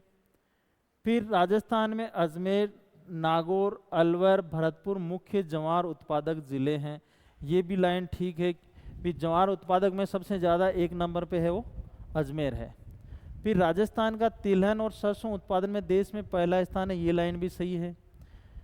फिर राजस्थान में कपास उत्पादन में भरतपुर एक अग्रणी जिला है। कपास उत्पादक गंगानगर, हनुमानगढ़ वाला इलाका और हाड़ौती वाला भाग है, वहाँ पर कपास उत्पादक है, भरतपुर नहीं है। भरतपुर सरसों उत्पादक क्षेत्र है, तो ये लाइन गलत है। और इसके हिसाब से ये पूरा ऑप्शन भी यहाँ पर डी है, डी दिया हुआ है, ये डी दिया हुआ है, इसके हिसाब से ये आंसर बैठ रहा है। फिर मक्का राजस्थान की तीसरी महत्वपूर्ण फसल है, तो ये लाइन भी सही है। अब मानो कि ये भी आपको नहीं पता था, तो केवल एक लाइन से आपका आंसर बैठ रहा है। फिर राजस्थान की प्राकृतिक वनस्पति और वनों के बारे में निम्नलिखित कथनों पर विचार कीजिए। ये थोड़े आंकड़े लेटेस्ट नहीं दिए तो भी ये ऑप्शन ठीक है। राजस्थान में वन आच्छादित क्षेत्र करीब 9.57% है, सही है। सघन वन राजस्थान के सिरोही, बांसवाड़ा, डूंगरपुर, उदयपुर, राजसमंद आदि जिलों में विस्तृत है। उष्ण कटिबंधीय कटीले वन पश्चिमी शुष्क और अर्धशुष्क क्षेत्रों में पाए जाते हैं, ये भी लाइन ठीक है। जैसलमेर, बाड़मेर, नागौर वाला ये भाग शुष्क और अर्धशुष्क है, वहाँ पर पाए जाते हैं। उष्ण कटिबंधीय शुष्क पर्णपाती वन राजस्थान के छोटे क्षेत्र में पाए जाते हैं, छोटे नहीं है तो खूब बड़े क्षेत्र में पाए जाते हैं, इसलिए ये लाइन गलत है। बाकी तीनों लाइनें सही है, तो इसमें डी ऑप्शन इसमें भी दिया हुआ है, इसमें भी दिया हुआ है, इसमें भी, बाकी ये तीनों है वो सही है। फिर नीचे दिए कथन दिए गए, एक अभिकथन ए के रूप में लिखित है, दूसरे उसके कारण आर के रूप में। तो इसमें है बहुत सारी वन्य जीव प्रजातियां विलुप्ति के कगार पर है और राजस्थान में उनकी संख्या दिन ब दिन घट रही है। अब क्यों घट रही है, क्यों कम हो रही है, इसका आप कारण ये मान सकते हैं, यदि अगले कथन में ये लिखा है कि उसका निवास क्षेत्र कम हो रहा है, मानव का उस पर अतिक्रमण हो रहा है, तो वो लाइन वन्य जीवों की हानि का मुख्य कारण पर्यावास में हानि, उसका क्षेत्र कम हो रहा है, जलवायु परिवर्तन हो रहा है, प्रदूषण हो रहा है, कस्बों, बांधों, सड़कों, औद्योगिक इकाइयों के निर्माण इत्यादि कारण वन भूमि में कमी हो रही है, इसलिए वन्य प्रजातियां विलुप्त हो रही हैं। तो पहला और दूसरा कारण सही है और व्याख्या भी हो रही है, व्याख्या भी हो रही है। फिर अगला भी कथन और कारण के रूप में ही है। ग्रीष्म ऋतु में अधिकतम तापमान जून माह में दर्ज किया जाता है, और जून माह में दर्ज किया जाता है राजस्थान में, क्यों किया जाता है, क्योंकि यहाँ सूर्य इस समय लंबवत चमकता है, आकाश साफ रहता है, इसलिए यहाँ पर तापमान जून माह में अधिकतम अंकित किया जाता है, क्योंकि 21 जून को सूर्य कर्क रेखा पे लंबवत चमकता है। तो वो दूसरी लाइन वो नहीं दी हुई। ग्रीष्म ऋतु में लू नामक गर्म हवा राजस्थान में बहती है, वो तो तापमान अधिक होने के कारण बहती है, इसलिए मानो पहले कि तापमान अधिक होने का कारण लू नहीं है, इसलिए व्याख्या नहीं हो। दोनों कथन सही है, व्याख्या नहीं है। फिर राजस्थान के निम्नलिखित जिलों का मार्च 2019 तक के वन क्षेत्रफल के अनुसार उससे निम्न क्रम में व्यवस्थित है। ये क्षेत्रफल के अनुसार तो नहीं है, लेकिन उन जिलों के प्रतिशत के हिसाब से ऑप्शन बैठ रहा है। भी सबसे ज़्यादा प्रतिशत उदयपुर में है, फिर उसके बाद में करौली में है, फिर उसके बाद में बारां में है, फिर अलवर में है और फिर चित्तौड़गढ़ में। क्षेत्रफल के अनुसार इनमें कोई भी ऑप्शन नहीं बैठ रहा है।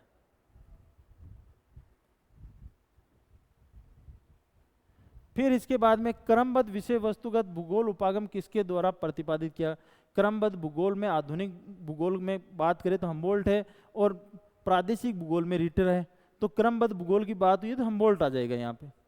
निम्नलिखित कारकों में से किस पर मृदा निर्माण प्रक्रिया निर्भर नहीं करती है? तो इसमें समय मतलब काल अवधि, जलवायु और मूल चट्टानें और हुमस, ये मृदा निर्माण को प्रभावित करते हैं।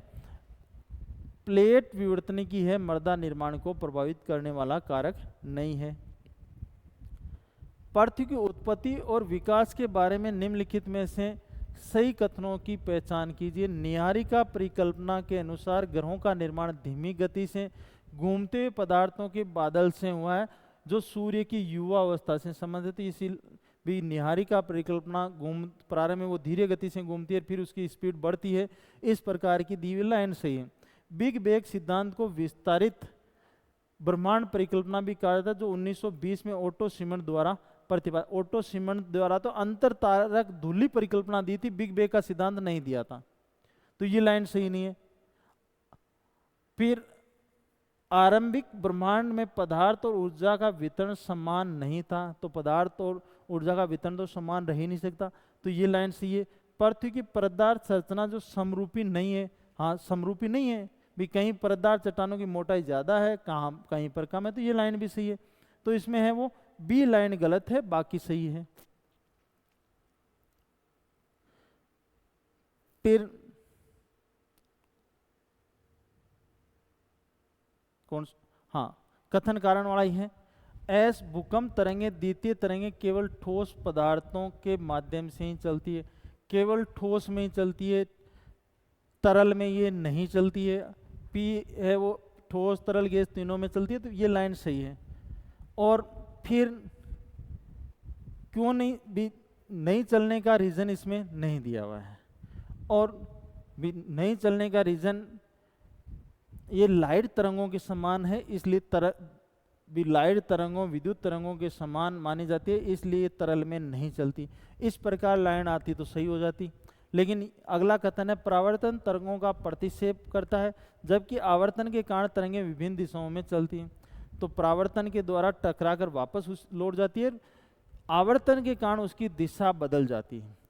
तो ये दूसरी लाइन भी सही है, लेकिन पहले की व्याख्या नहीं हो रही है। फिर निम्नलिखित में से कौन सा कथन सतत पोषणीय विकास के संबंध में सत्य है? विकास की संकल्पना गतिशील है, ये भी सही है लाइन। आरंभ में विकास की संकल्पना आर्थिक समृद्धि की पर्याप्त थी। आरंभ में यही माना जाता था जो अधिक पैसे वाला व्यक्ति है वो विकसित है, वो विकास, बाकी जिनके पास में पैसे नहीं है वो ज़्यादा विकसित,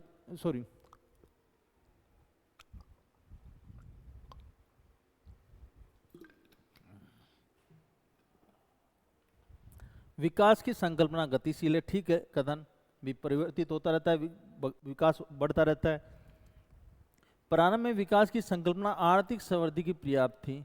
प्रारंभ में यही माना जाता था कि जिसके पास में पैसे ज़्यादा है वो ज़्यादा विकसित है, कम पैसे हैं वो कम विकसित है। लेकिन अब चेंज ये आ गया कि पैसे ज़्यादा होने से नहीं, जैसे खाड़ी देश हैं उनमें पैसे ज़्यादा हैं, लेकिन वहाँ पर शिक्षा का स्तर, जीवन प्रत्याशा वो कम है, तो विकसित एसडीए सूचकांक है वहाँ पर कम आता है। इसलिए ये दोनों लाइन सही है। बर्टलैंड रिपोर्ट का नाम स्वीडन की प्रधानमंत्री के नाम पर रखा गया, जो विश्व पर्यावरण विकास आयोग के अध्यक्ष थी। यहाँ पर स्वीडन की नहीं, नॉर्वे की प्रधानमंत्री थी, तो ये लाइन गलत है। फिर सतत पोषणीय विकास के पारिस्थितिकी, सामाजिक और आर्थिक पक्षों को ध्यान रखता है।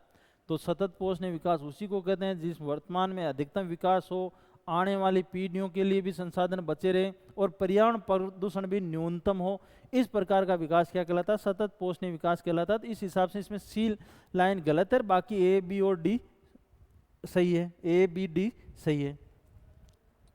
फिर निम्नलिखित तेल क्षेत्र में कौन सा भारत में 1973 में खोजा गया? 19 क्षेत्र में वहाँ उत्पादन शुरू हुआ था, तो मुंबई हाई बेसिन है, जो जापान से सागर सम्राट जलियां लाके एक प्लेटफॉर्म लाके वहाँ पर उत्पादन होता है। भारत में सबसे ज़्यादा उत्पादन यहीं से होता है, और उसकी खोज 1973 में हुई, 76 में उत्पादन शुरू हो गया मुंबई हाई। मानव विकास के अंतर्राष्ट्रीय तुलनाओं के संदर्भ में निम्नलिखित में से कौन सा कथन सत्य है? भारत की तुलना में श्रीलंका का एसडीआई सूचकांक अधिक है। मानव विकास सूचकांक में श्रीलंका ज़्यादा विकसित माना जाता है और है। कम एसडीआई वाले देशों में रक्षा की बजाय सामाजिक क्षेत्रों में अधिक व्यय करते हैं। जो कम मानव विकास सूचकांक वाले देश है वो गृह युद्ध से, पड़ोसी देशों से युद्ध में, उनमें जूझे रहते हैं, तो वहाँ पर रक्षा में ज़्यादा खर्च किया जाता है, न कि सामाजिक क्षेत्र में। सामाजिक क्षेत्र तो उसको कहेंगे जब शिक्षा, स्वास्थ्य, इन पे खर्च किया जाता है। और मानव विकास सूचकांक है शिक्षा, स्वास्थ्य और संसाधनों तक पहुँच, इन तीन के आधार पर ज्ञात किया जाता है। कम एसडीआई वाले देशों में तो इन पे कम खर्च होता है, न कि अधिक होता है। तो ये लाइन गलत है। राजनीतिक संघर्ष और अस्थिरता एसडीआई मूल्यों को कम करती है। जहाँ पर गृह युद्ध है वहाँ पर सेना पे खर्च करना पड़ेगा, सामाजिक, शिक्षा, स्वास्थ्य पर कम होगा, तो एसडीआई मूल्य वहाँ पर क्या आएगा, कम आएगा। तो सही है लाइन। फिर राज्य क्षेत्र का आकार और प्रति व्यक्ति आय मानव विकास से प्रत्येक से संबंधित है कि राज्य क्षेत्र का आकार कितना बड़ा है, वहाँ पर प्रति व्यक्ति आय कितने, प्रति व्यक्ति आय अधिक है तो वो शिक्षा पे भी खर्च करेगा, स्वास्थ्य पे भी खर्च करेगा। तो ये सही की बात भी, राज्य क्षेत्र का आकार और प्रति व्यक्ति आय मानव विकास से प्रत्येक से संबंधित है। तो इसमें तीनों सही है। यहाँ पर आंसर थोड़ा गलत लग गया, या ऑप्शन देखते हैं तो इसमें बी सही नहीं है। तो यहाँ पर तीनों में बी दिया हुआ है। हाँ, आंसर यही आएगा, क्योंकि इसमें ये बी लाइन गलत है, तो बी इसमें भी दी हुई है, बी इसमें भी दी हुई है, इसमें भी दी हुई है, इसके बाद में ऑप्शन यही बैठ रहा है। मानो कि चौथा लाइन सही है कि राज्य क्षेत्र का आकार, प्रति व्यक्ति आय मानव विकास से प्रत्येक, आकार तो नहीं लेकिन प्रति व्यक्ति आय है वो उससे संबंधित जुड़ी हुई है, लेकिन अब ऑप्शन के हिसाब से ये ए और सी बैठ रहा है इसमें। फिर इसके बाद में प्रवास के कारक कि किस किस कारण, तो ऋतु प्रवास है वो पशुपालक जनजातियां करती हैं। ऋतु प्रवास पशुपालक जनजातियां। प्रतिभा पलायन, देखो आजकल भारत से हो रही है वो प्रतिभा पलायन। डॉक्टर अपने गवर्नमेंट के पैसों से या अपने टैक्स से बढ़ते हैं और वो दक्ष हो जाते हैं, उस कार्य में सेवा विदेश में करते हैं, तो इस प्रकार का प्रतिभा पलायन कहलाता है। फिर अपकर्ष का कारण, प्रतिकर्ष का कारण, यहाँ अपकर्ष और प्रतिकर्ष में थोड़ा समझो तो पुश, मतलब यहाँ से कहीं किसी चीज की कमी होगी तो वो वहां से प्रवास करेगा। तो कमी या जो प्राकृतिक आपदाएं जहां से आ रही है, जैसे राजस्थान में सूखा आ रहा है बार बार, तो वहां से लोग प्रवास कर रहे हैं, तो ये प्रतिकर्ष का कारण पुश कर रहा है यहाँ से भेजने के लिए। और पुल कारक, जहां पर शांति स्थायित्व होगा वहां पर लोग जाके बसेंगे। तो एक में 4, 2 में 3, एक सी में 1 और डी में 2, ये आंसर सही हो जाएगा। फिर इसके बाद में अगला, निम्नलिखित में से किस स्कॉलर ने मानव विकास की अवधारणा प्रस्तुत की थी। तो मानव विकास की अवधारणा में अमर्त्य सेन और महबूबुल हक दोनों का योगदान है, लेकिन मुख्य योगदान महबूबुल हक का है, तो महबूबुल हक होगा इसमें। विश्व की प्रमुख जनजातियों के संदर्भ में सही कथनों की पहचान कीजिए। एस्किमो उत्तरी अमेरिका के उत्तरी हिस्सों में पाए जाते हैं, तो एस्किमो उत्तरी अमेरिका के उत्तरी हिस्से कनाडा वाला और ग्रीनलैंड में रहती है। इधर साइबेरिया, स्कैंडिनेविया प्रायद्वीप में रहती है, तो ये लाइन सही है। एस्किमो स्थानांतरणशील कृषि करते हैं, वहां पर स्थानांतरण नहीं, वो आखेट पर निर्भर है, तो ये लाइन गलत है। बुशमैन कालारी मरुस्थल की जनजाति है, ये भी सही है। बुशमैन बागानी कृषि करती है, बागानी कृषि उष्ण कटिबंधीय विषुवत बागों में होती है, न कि मरुस्थल में। बागानी चाय, केला या मरुस्थलीय बागों में बागान नहीं लगाए जा सकते, तो ये लाइन गलत है। तो ए और सी है वो सही है। निम्नलिखित नियोजन कार्यक्रमों को उनके प्रारंभ वर्षों के अनुसार कालक्रम व्यवस्थित कीजिए। तो इनमें अपन बात करते हैं तो गहन कृषि क्षेत्र कार्यक्रम 1965 में प्रारंभ हुआ, सूखा संभावित क्षेत्र कार्यक्रम 1973-74 में, और पर्वतीय क्षेत्र कार्यक्रम 74-75 में स्टार्ट हुआ, और कृषि जलवायु नियोजन 1988 में स्टार्ट हुआ। तो इसमें अपन एक सबसे पहले ये है, फिर ये है, फिर इसके बाद में ये, और फिर 4 नंबर पे ये आया। तो इस प्रकार डी, बी, सी और ए, डी, बी, सी और ए। फिर यहाँ पर गुरुम ईशानी है उड़ीसा में, मयूरभंज में। किरुबुरु पश्चिमी, यहाँ पे टाइपिंग मिस्टेक है, पश्चिमी सिंहभूम जिले में है। बोनाई सुंदरगढ़ केंदुझर में है, और डल्ली राजहरा है वो बालोद दुर्ग जिले में छत्तीसगढ़ में है। फिर अगला कथन कारण का क्वेश्चन है, द्वितीय अथवा तृतीय क्रियाकलाप की बजाय कृषि प्रत्यक्षतः भूमि पर आश्रित है। कथन सही है। भी आश्रित क्यों है? क्योंकि ज़्यादातर लोग गाँव में रह रहे हैं और गाँव में मुख्य क्रियाकलाप है उनका कृषि से जुड़ा हुआ ही है। तो ग्रामीण क्षेत्रों में भूमि स्वामित्व की सामाजिक महत्ता होती है और ये साख और प्राकृतिक आपदाओं के लिए सुरक्षा कारक की भूमिका निभाता है। तो यहाँ पर दूसरी चीज है, वो लाइन सही है लेकिन पूर्णतः व्याख्या नहीं हो रही है। अब यहाँ पर अपन अभी जो कथन है उससे यही लग रहा है कि व्याख्या नहीं हो रही है, लेकिन इसमें यदि एग्जामिनर ने व्याख्या वाली मान भी ली तो इस पे कोई नहीं कह सकते कि इसमें दोनों ही चांस है कि इसमें बी भी माना जा सकता है कि व्याख्या हो रही है, ये भी माना जा सकता है, नहीं भी हो रही है ये भी माना जा सकता है। क्योंकि यहाँ पर ग्रामीण क्षेत्रों में भूमि स्वामित्व सामाजिक महत्ता होती है, ये साख और प्राकृतिक आपदाओं के लिए सुरक्षा का कारक की भूमिका निभाता। लाइन दूसरी सही है और पहली भी सही है, लेकिन पहली की स्पष्ट व्याख्या तो ये होती कि द्वितीय तृतीय क्रियाकलापों के बजाय कृषि प्रत्यक्षतः भूमि पर अधिक आश्रित होती है और ये ग्रामीण क्षेत्रों की ज्यादातर जनसंख्या कृषि पर निर्भर है। तो ये लाइन तो इससे जुड़ी हुई है। तो अब दोनों कथन ज्यादा चांस तो है इसमें व्याख्या नहीं होगी। अब यदि एग्जामिनर दे दे तो भी अपने पास में ऑथेंटिक इसका वो रीजन मान सकते हैं, क्योंकि प्राकृतिक आपदाओं के लिए सुरक्षा या उससे जुड़ी हुई कारक से, क्योंकि वो उसी से कार्य कर रहे हैं।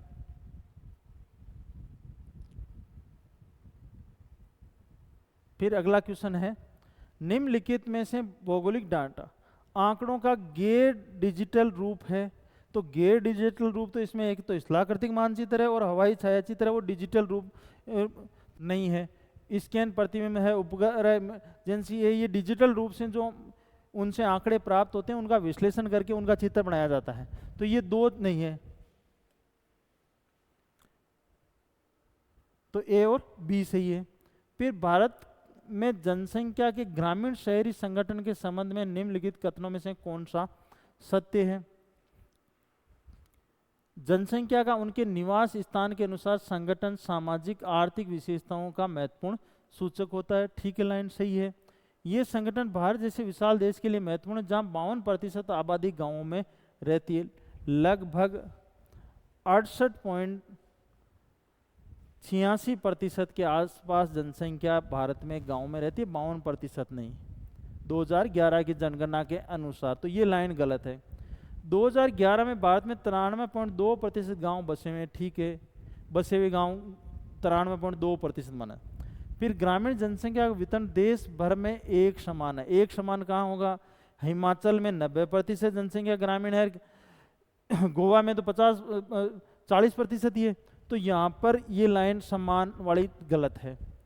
फिर नगरीकरण का सापेक्षिक परिमाण और ग्रामीण शहरी प्रवास का विस्तार और अंतर्राज्यीय स्तरों पर ग्रामीण जनसंख्या के संकेंद्रण को नियंत्रण करता है। ठीक है, नगरीकरण के कारण ग्रामीण शहरी प्रवास बढ़ रहा है और वहाँ पर राज्य और अंतर्राज्यीय रूप से ग्रामीण जनसंख्या का प्रवास भी हो रहा है। उसके संकेंद्र केंद्र के रूप में वहाँ पर नगरों में जनसंख्या पाई जाती है। ये लाइन सही है।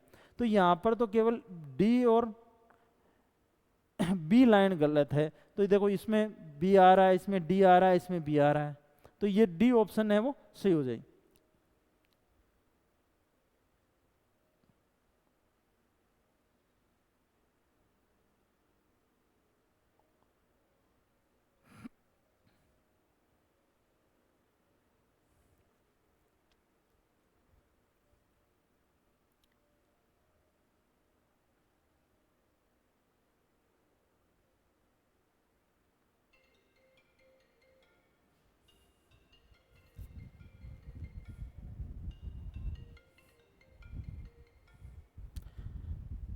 यहाँ पे ए, सी और ई सही है। फिर उपग्रह और उपग्रह संचार के संबंध में निम्नलिखित में से कौन सा कथन सत्य है? उपग्रह संचार द्वारा संचार के अन्य माध्यमों के उपयोग का विनिमय किया जाता है। सही है। भारत में यह आर्थिक रणनीतिक कारणों में से बहुत महत्वपूर्ण है। भारतीय राष्ट्रीय उपग्रह प्रणाली इनसेट 1985 में स्थापित किया गया, नहीं, ये 1985 का नहीं है। फिर IRS-1A 1990 के रूस में बेकानून से लॉन्च किया, ये भी सन सही नहीं है। तो ये 2 गलत है और 2 ही सही है, ए और बी सही है। फिर अगला क्वेश्चन, जो मानचित्र है उसमें कौन, बिंदुगत मानचित्र है उसमें जनसंख्या का वितरण दिखाया जाता है, जनसंख्या का वितरण, और वर्णमात्री में जनसंख्या का घनत्व दिखाया जाता है, और समगंभीरता रेखाएं महासागर के ऊंचावच को प्रदर्शित करती है, और गतिक मानचित्र प्रवाह मानचित्र है, तो यात्रियों की संख्या कितनी यात्री प्रवाह कर रहे हैं उसको, तो 3, 4, 2 और 1 वाला सही आ रहा है। फिर इसके बाद में अगला क्वेश्चन, भारत में श्वेत क्रांति के संदर्भ में सही कथनों की पहचान कीजिए। ये द्वितीय पंचवर्षीय योजना में शुरू की, श्वेत क्रांति 1970 में प्रारंभ की गई थी। द्वितीय हरित पंचवर्षीय योजना तो 1960-61 तक ही पूरी हो जाती है, तो ये गलत। ये ऑपरेशन फ्लड के रूप में जानी जाती है, ये सही है। आज भारत विश्व में दुग्ध उत्पादन में अग्रणी है, विश्व में सर्वाधिक दुग्ध उत्पादक भारत में होता है। और भारत में जब ऑपरेशन फ्लड कार्यक्रम चला गया उसके बाद में दूध का उत्पादन बढ़ा, तो प्रति व्यक्ति दूध उत्पादन भी बढ़ा। तो अगली लाइन, भारत में पिछले 50 वर्ष में दूध उत्पादन बढ़ गया, किंतु जनसंख्या विस्फोट के कारण प्रति व्यक्ति दूध उत्पादन उपलब्धता कम हो गई, नहीं, प्रति व्यक्ति भी 1970 की तुलना में आज बढ़ी है। तो अब इसमें ऑप्शन डी भी गलत है और ए भी गलत है, तो यहां पर बी और सी सही है, बी और सी। फिर आगे अगला कथन कारण का ही क्वेश्चन है, किसी भी दंड आरेख को स्तंभाकार आरेख कहा जाता है जहां सभी दंड की चौड़ाई समान होती है। तो दंड आरेख में चौड़ाई समान होती है, ऊंचाई अलग अलग रखी जाती है। दंड आरेख 1, 2 या बहुत चरों की तत्काल सन्निकट तुलना के लिए निर्मित किया है। तो दोनों ही कथन सही है, लेकिन पहले की व्याख्या नहीं हो रही। पहले की व्याख्या तब होती जब ये बात आती कि दंड आरेख एक विमीय आरेख होता है, इसकी एक भाग की चौड़ाई समान रखी जाती है, दूसरे की अलग अलग रखती है। इसमें चौड़ाई समान है और ऊंचाई अलग अलग होती है, इसलिए ये दोनों सही है, लेकिन व्याख्या नहीं हो रही है।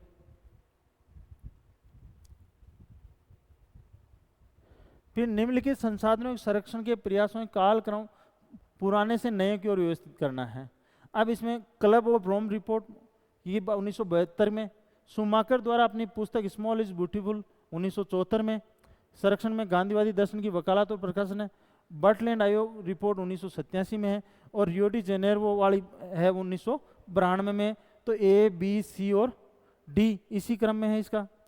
रियो डी जेनेरो में निम्नलिखित में से कौन सा एजेंडा अपनाया गया? तो एजेंडा 21 अपनाया गया था उसमें।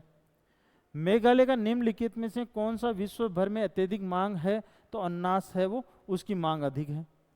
फिर भारत में निम्नलिखित सूती वस्त्र उद्योग केंद्रों को पश्चिम से पूर्व की क्रम में व्यवस्थित कीजिए।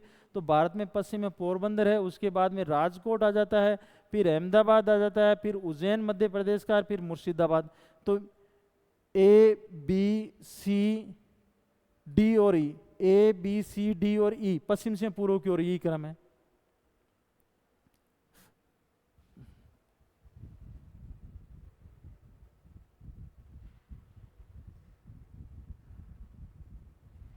अगला क्वेश्चन, भारत में निम्नलिखित लोहा इस्पात संयंत्रों का उत्तर से दक्षिण की ओर क्रम व्यवस्थित कीजिए।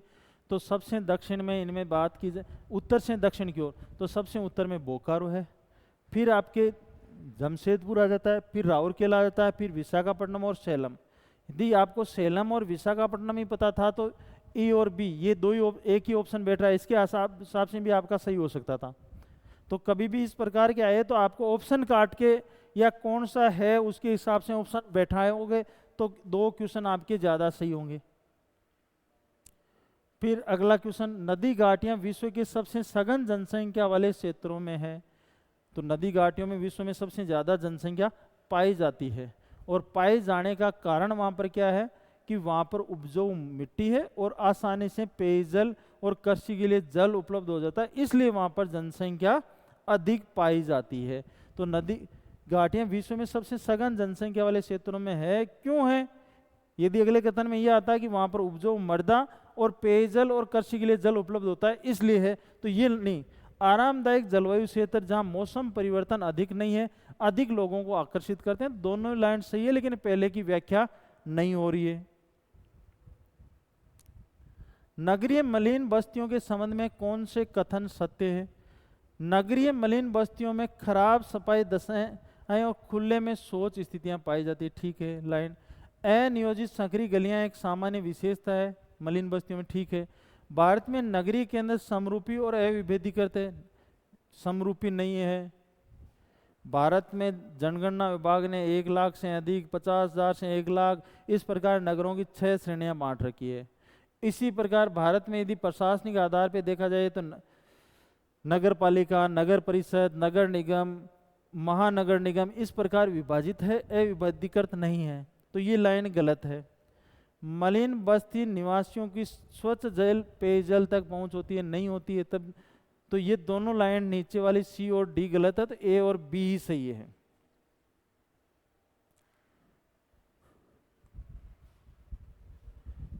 फिर अगला क्वेश्चन, कथन कारण के खूब क्वेश्चन पूछे गए। यदि 12th लेवल पे देखा जाए तो इतना कथन कारण के क्वेश्चन नहीं लेना चाहिए, लेकिन मानो कि एक अच्छे क्वेश्चन दिए हैं तो उससे जो अच्छी तैयारी करने वालों को मौका मिल जाएगा, तुक्के नहीं लगेंगे। पल्ली बस्ती भौतिक रूप से एक दूसरे से पृथक अनेक इकाइयों में बटी होती है, किंतु उन सब का एक नाम रहता है।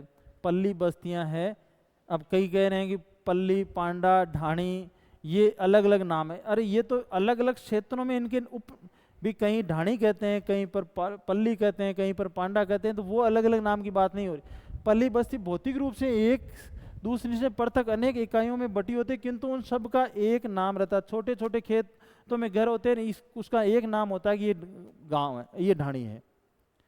पल्ली बस्तियां अक्सर मध्य गंगा मैदान तथा हिमालय की निचली घाटियों में पाई जाती है। दोनों सही है, लेकिन पहले की व्याख्या नहीं हो रही है। भारत में निम्नलिखित प्रमुख समुद्री पत्तनों का दक्षिण से उत्तर के क्रम में व्यवस्थित कीजिए। तो इनमें सबसे दक्षिण में विशाखापट्टनम है, फिर पारादीप है, फिर हल्दिया आ जाएगा, फिर कोलकाता है। फिर अगला क्वेश्चन, कथन कारण का नगरीय धूम्र कोहरा वायुमंडलीय प्रदूषण का परिणाम है। नगरीय धूम्र कोहरा है वायुमंडलीय प्रदूषण के कारण अधिक सघन होता है, तो लाइन सही है। और ये वायुमंडलीय प्रदूषण का परिणाम एक कथन है, इसकी दूसरे में व्याख्या नहीं हो रही है। जल प्रदूषण के कारण अम्ल वर्षा होती है, दूसरा कथन भी सही नहीं है। जल प्रदूषण के कारण अम्ल वर्षा नहीं होती, वायु प्रदूषण के कारण होती है। फिर अगला क्वेश्चन, निम्नलिखित जल परिवहन मार्गों को उत्तर से दक्षिण के क्रम में व्यवस्थित कीजिए। तो सबसे उत्तर में याकोहामा से बैकवर, कनाडा में बैकवर, याकोहामा जापान में, वहां से ये मार्ग जाता है। फिर अगला है 1 नंबर पे, तो ये आ जाएगा मार्ग याकोहामा बैकवर। फिर इसके बाद में संघाई होनोलुलु, फिर इसके बाद में सिंगापुर पनामा वाला आ जाएगा, फिर उससे आगे सिडनी ऑकलैंड वाला आ जाएगा, और मेलबोर्न मोंटेवीडियो वाला भी। यदि अपन आप ऑस्ट्रेलिया का मानचित्र की बात की जाए तो सिडनी यहाँ पे है और मेलबोर्न यहाँ पे, तो वो इधर से जाएगा और ये इधर से जाएगा। तो इसी में ज्यादातर लोग कंफ्यूज थे। फिर इसके बाद में कौन कौन सा ट्रांस साइबेरियन रेल मार्ग के संपर्क लिंक जहां से अलग रेल लाइनें निकलती है। तो ओडेसा से यूक्रेन के लिए निकल रही है, बाकू है वो कैस्पियन तट पे है, ताशकंद है वो उज्बेकिस्तान है, मुगदेन है वो चीन में है। तो इस प्रकार ये अलग अलग बिंदु है उसके। 10 डिग्री चैनल निम्न किन 2 द्वीपों अंडमान और निकोबार को अलग करती है। भारत का सीमावर्ती क्षेत्र तट से कितने सामुद्रिक मील विस्तारित है। तो 12 नॉटिकल मील या लगभग 21.9 किलोमीटर तक सामुद्रिक मील तक भारत का क्षेत्र रहता है। फिर इसके बाद में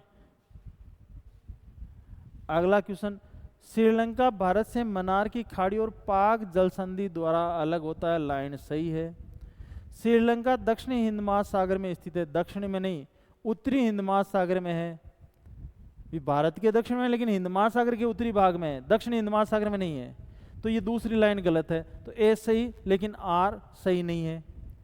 फिर निम्नलिखित अपवाह तंत्र प्रतिरूपों में से कौन सा घटित होता है जब सभी दिशाओं से नदियां बहकर किसी एक झील या गर्त में विसर्जित होती है? तो अभी केंद्रीय अपवाह तंत्र, और अभी केंद्रीय अपवाह तंत्र अपने राजस्थान में पाया जाता है मुख्यतः, जैसे सांबर झील है, मरुस्थलों में है, अभी केंद्रीय अपवाह तंत्र ही पाया जाता है। तो ये लाइन अब डी सही होगा। फिर नीचे दिए गए कथन कारण वाला क्वेश्चन है।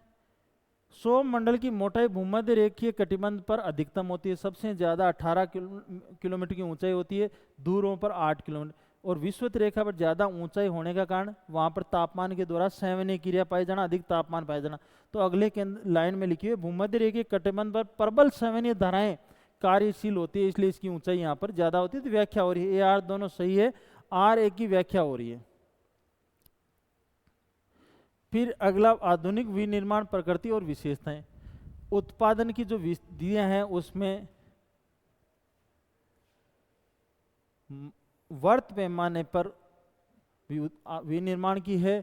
विधियों में अभी मानकीकृत सामानों भागों में वर्त पैमाने पर उत्पादन हो रहा है, बहुत बड़ी मात्रा में उत्पादन हो रहा है, सही है। यंत्रीकरण के कारण क्या उपकरणों का स्वचालित यंत्र आ गए हैं, तो ये लाइन। तकनीकी नवाचार तब आएगा जब उस पर शोध होगा, तो शोध गुणवत्ता में नियंत्रण के लिए शोध विकास, ये सही है। संगठनात्मक ढांचा, श्रम विशेषीकरण, श्रम विभाजन, कौन सा किस प्रकार का कार्य करता है उस प्रकार का श्रम विभाजन इसमें विनिर्माण के कार्य में होता है। तो ये एक में 2, बी में 3, सी में 1 और डी में 4, इस प्रकार ये आंसर सही हो जाएगा। फिर भारत में निम्नलिखित नगरों का प्राचीन, मध्यकालीन, ब्रिटिश और स्वतंत्रता काल नगरों का क्रम में व्यवस्थित कीजिए। तो सबसे पहले है प्राचीन वाराणसी है, फिर उसके बाद में हैदराबाद मुगल काल में बना था, फिर इस मध्यकालीन है, फिर कोलकाता अंग्रेजों ने बसाया, फिर इसके बाद में स्वतंत्रता के बाद में चंडीगढ़ बना 1953। तो इस प्रकार वाराणसी ए, बी, सी और डी आ जाएगा। फिर वापस कथन कारण। पंचम क्रियाकलाप को हीरक डायमंड कॉलर पैसा कहा जाता है, नहीं। पंचम क्रियाकलाप को गोल्ड कॉलर कहा जाता है। पंचम क्रियाकलापों में उच्च कौशल युक्त वरिष्ठ कार्यकारी परामर्शदाता और नीति निर्माता सम्मिलित होते हैं। तो ए गलत है और आर सही है। फिर अगला क्वेश्चन, निम्नलिखित में से कौन सी फसल उत्तरी भारत के राज्यों में एक खरीफ की फसल नहीं है? तो कपास, चावल, मक्का खरीफ की फसल है, सरसों अपने यहाँ पर सर्दी में बोई जाती है, रबी की फसल है। फिर अगला क्वेश्चन कथन कारण का आया है। जैसे जैसे तरंग पुलिन के पास आती है वे धीमी हो जाती है। और धीमी क्यों हो जाती है? क्योंकि नीतल का घर्षण होता है, और नीतल के घर्षण के कारण तरंग की गति कम होती है लेकिन ऊंचाई बढ़ जाती है। तो अगला क्वेश्चन, गतिशील जल और महासागरीय नीतल के बीच घर्षण घटित होता है। तो लाइन सही है, व्याख्या भी हो रही है, भी नीतल के घर्षण के कारण उसकी गति कम हो रही है। तो कथन और कारण दोनों सही, व्याख्या हो रही है। भारत की वन नीति 1988 के लक्ष्य के अनुसार भारत के भौगोलिक क्षेत्र के कितने प्रतिशत भाग पर वनावरण के अंतर्गत होना चाहिए? तो ये सबके सही है, 33%। फिर निम्नलिखित में से कौन सी वृक्ष प्रजाति मुख्यतः उष्ण कटिबंधीय आर्द्र पर्णपाती वनों में पाई जाती है? यहाँ पर 2 ऑप्शन टकरा रहे हैं, शीशम भी है और सागौन भी है। अब दोनों में से, क्योंकि एनसीईआरटी में शीशम दे रखा है, सागौन का यदि इंग्लिश तो सागवान आ रहा है टी, तो इसके हिसाब से ये दोनों में से कोई सा भी आंसर माने, या इसको यदि आपके हिसाब से नहीं माना जाए तो आप इसमें आपत्ति दर्ज करा दोगे तो इसको डिलीट कर दिया जाएगा, और आपत्ति दर्ज नहीं होगी तब जो माना जाएगा वो सही रहेगा। हिमालय पर्वतीय वनों के बारे में निम्नलिखित में से कौन सा कथन सही है? हिमालय के गिरिपाद में पर्णपाती वन पाए जाते हैं, ठीक है, सही है। निम्न ऊंचाइयों में मांस और लाइकेन पाए जाते हैं। भी 5000 से ज़्यादा जो टुंड्रा प्रकार की जलवायु है, 5000 मीटर से ज़्यादा ऊंचाई वहाँ पर पाए जाते हैं, निम्न ऊंचाइयों पर नहीं। तो ये लाइन गलत है। 3000 से 4000 मीटर के बीच में मुख्यतः ओक चेस्टनट पाए जाते हैं, नहीं, ये 2-3000 के मीटर की ऊंचाई पर पाए जाते हैं। तो ये लाइन भी गलत है। हिमालय के उच्च चारागाह ऋतु प्रवास के लिए गुजर, बकरवाल जैसी जनजातियों द्वारा, गुजर, बकरवाल, भुटिया, गद्दी, इन जनजातियों के द्वारा प्रयोग किया जाता है। तो ये लाइन सही है। तो ए सही है और डी सही है। प्रायद्वीपीय अफवाह तंत्र के बारे में निम्नलिखित में से कौन सा कथन सत्य है? मजरा नदी गोदावरी नदी की एक सहायक नदी है, सही है। कोयना नदी नर्मदा की सहायक नदी है, नहीं, कृष्णा की सहायक नदी है। भीमा नदी कृष्णा नदी की सहायक नदी है, ठीक है, ये भी सही है। भवानी नदी कावेरी नदी की सहायक नदी है, ये भी सही है। भवानी, अमरावती, हेमावती, अक्रावती, सिमसा, ये सारी नदियां किसकी सहायक नदी है? कावेरी की। तो ए, सी और डी सही होगा। फिर पौधे का भाग, उससे क्या प्राप्त होता है? वृक्ष की छाल से क्या होता है? कुनेन और कॉर्क छाल से प्राप्त किया जाता है। पत्तियों से औषधि और प्रसाधन बनाया जाता है। जो फल आता है वो भोजन और तेल के रूप में काम में लिया जाता है। और जो तना होता है उससे रबड़ और रेसिन निकाला जाता है। तो एक में 2, बी में 3 और सी में 4 और डी में 1। फिर पृथ्वी के उष्मा बजट के संबंध में निम्नलिखित में से कौन सा कथन सत्य है? प्रवेशी सौर विकिरण और बहिर्वायु पार्थिव विकिरण के मध्य संतुलन है, सही है लाइन भी। सौर उष्मा बजट क्या है? आने वाले और जाने वाले का बजट है। कुल 100 सूर्य ताप की इकाइयों में से लगभग 35 इकाइयां पृथ्वी के धरातल पर पहुंचने से पहले ही अंतरिक्ष में परावर्तित कर दी जाती है, तो ये भी सही है। 6 इकाई धूल के कणों के द्वारा, 27 बादलों के द्वारा, 2 हिमाच्छादित भागों से, तो ये लाइन सही है। अक्षांशीय शुद्ध विकिरण संतुलन ध्रुवीय प्रदेशों में अधिशेष दर्शाता है, नहीं। अक्षांशीय में बात करें तो निम्न अक्षांशों में अधिशेष रहता है, उच्च अक्षांशों में कमी रहती है, तो अधिशेष नहीं, ये लाइन गलत है। पार्थिव विकिरण दीर्घ तरंग विकिरण के रूप में जानी जाती है, ठीक है, तो ए, बी और डी सही है। ये अक्षांश अधिशेष वाली, क्योंकि दूरी भागों में तो तापमान की कमी रहती है, तो ये लाइन गलत है, बाकी सही है। फिर इसके बाद में ITCZ किसको कहते हैं? उष्ण कटिबंधीय जो प्रदेश है उसको कहेंगे ITCZ। विषुवतीय के भाग पे होती है। अब इसमें अपन देखते हैं कौन कौन सा हेडली सेल है, उष्ण कटिबंधीय प्रदेश से मिलेगा। ये ऑप्शन हेडली सेल है उष्ण कटिबंधीय प्रदेश। फेरल सेल है मध्य अक्षांश शीतोष्ण प्रदेश से। फिर एक निम्न वायुदाब का केंद्र को चक्रवात कहते हैं। एक निम्न वायुदाब के केंद्र को चक्रवात कहते हैं। ITCZ विषुवतीय के भाग के लिए उष्ण कटिबंधीय अभिसरण पेटी, इस प्रकार ये मिल जाएगा। तो एक में 3, बी में 4, सी में 2 और इसमें 1, इस प्रकार ये ऑप्शन सही होंगे। फिर कथन कारण का क्वेश्चन वापस। ओस तब बनती है जब घास की पत्तियों और पेड़ों की पत्तियों जैसी ठंडी सतहों पर जल की बूंदें निक्षेपित हो जाती है, लाइन सही है। ओस निर्माण में ओसांग बिंदु सदैव हिमांग बिंदु से नीचे होता है।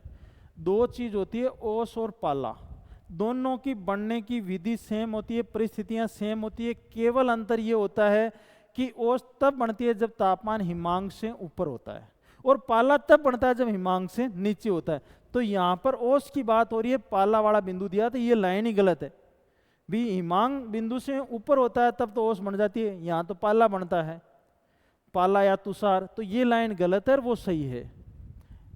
ए सही है, आर गलत है, ठीक है।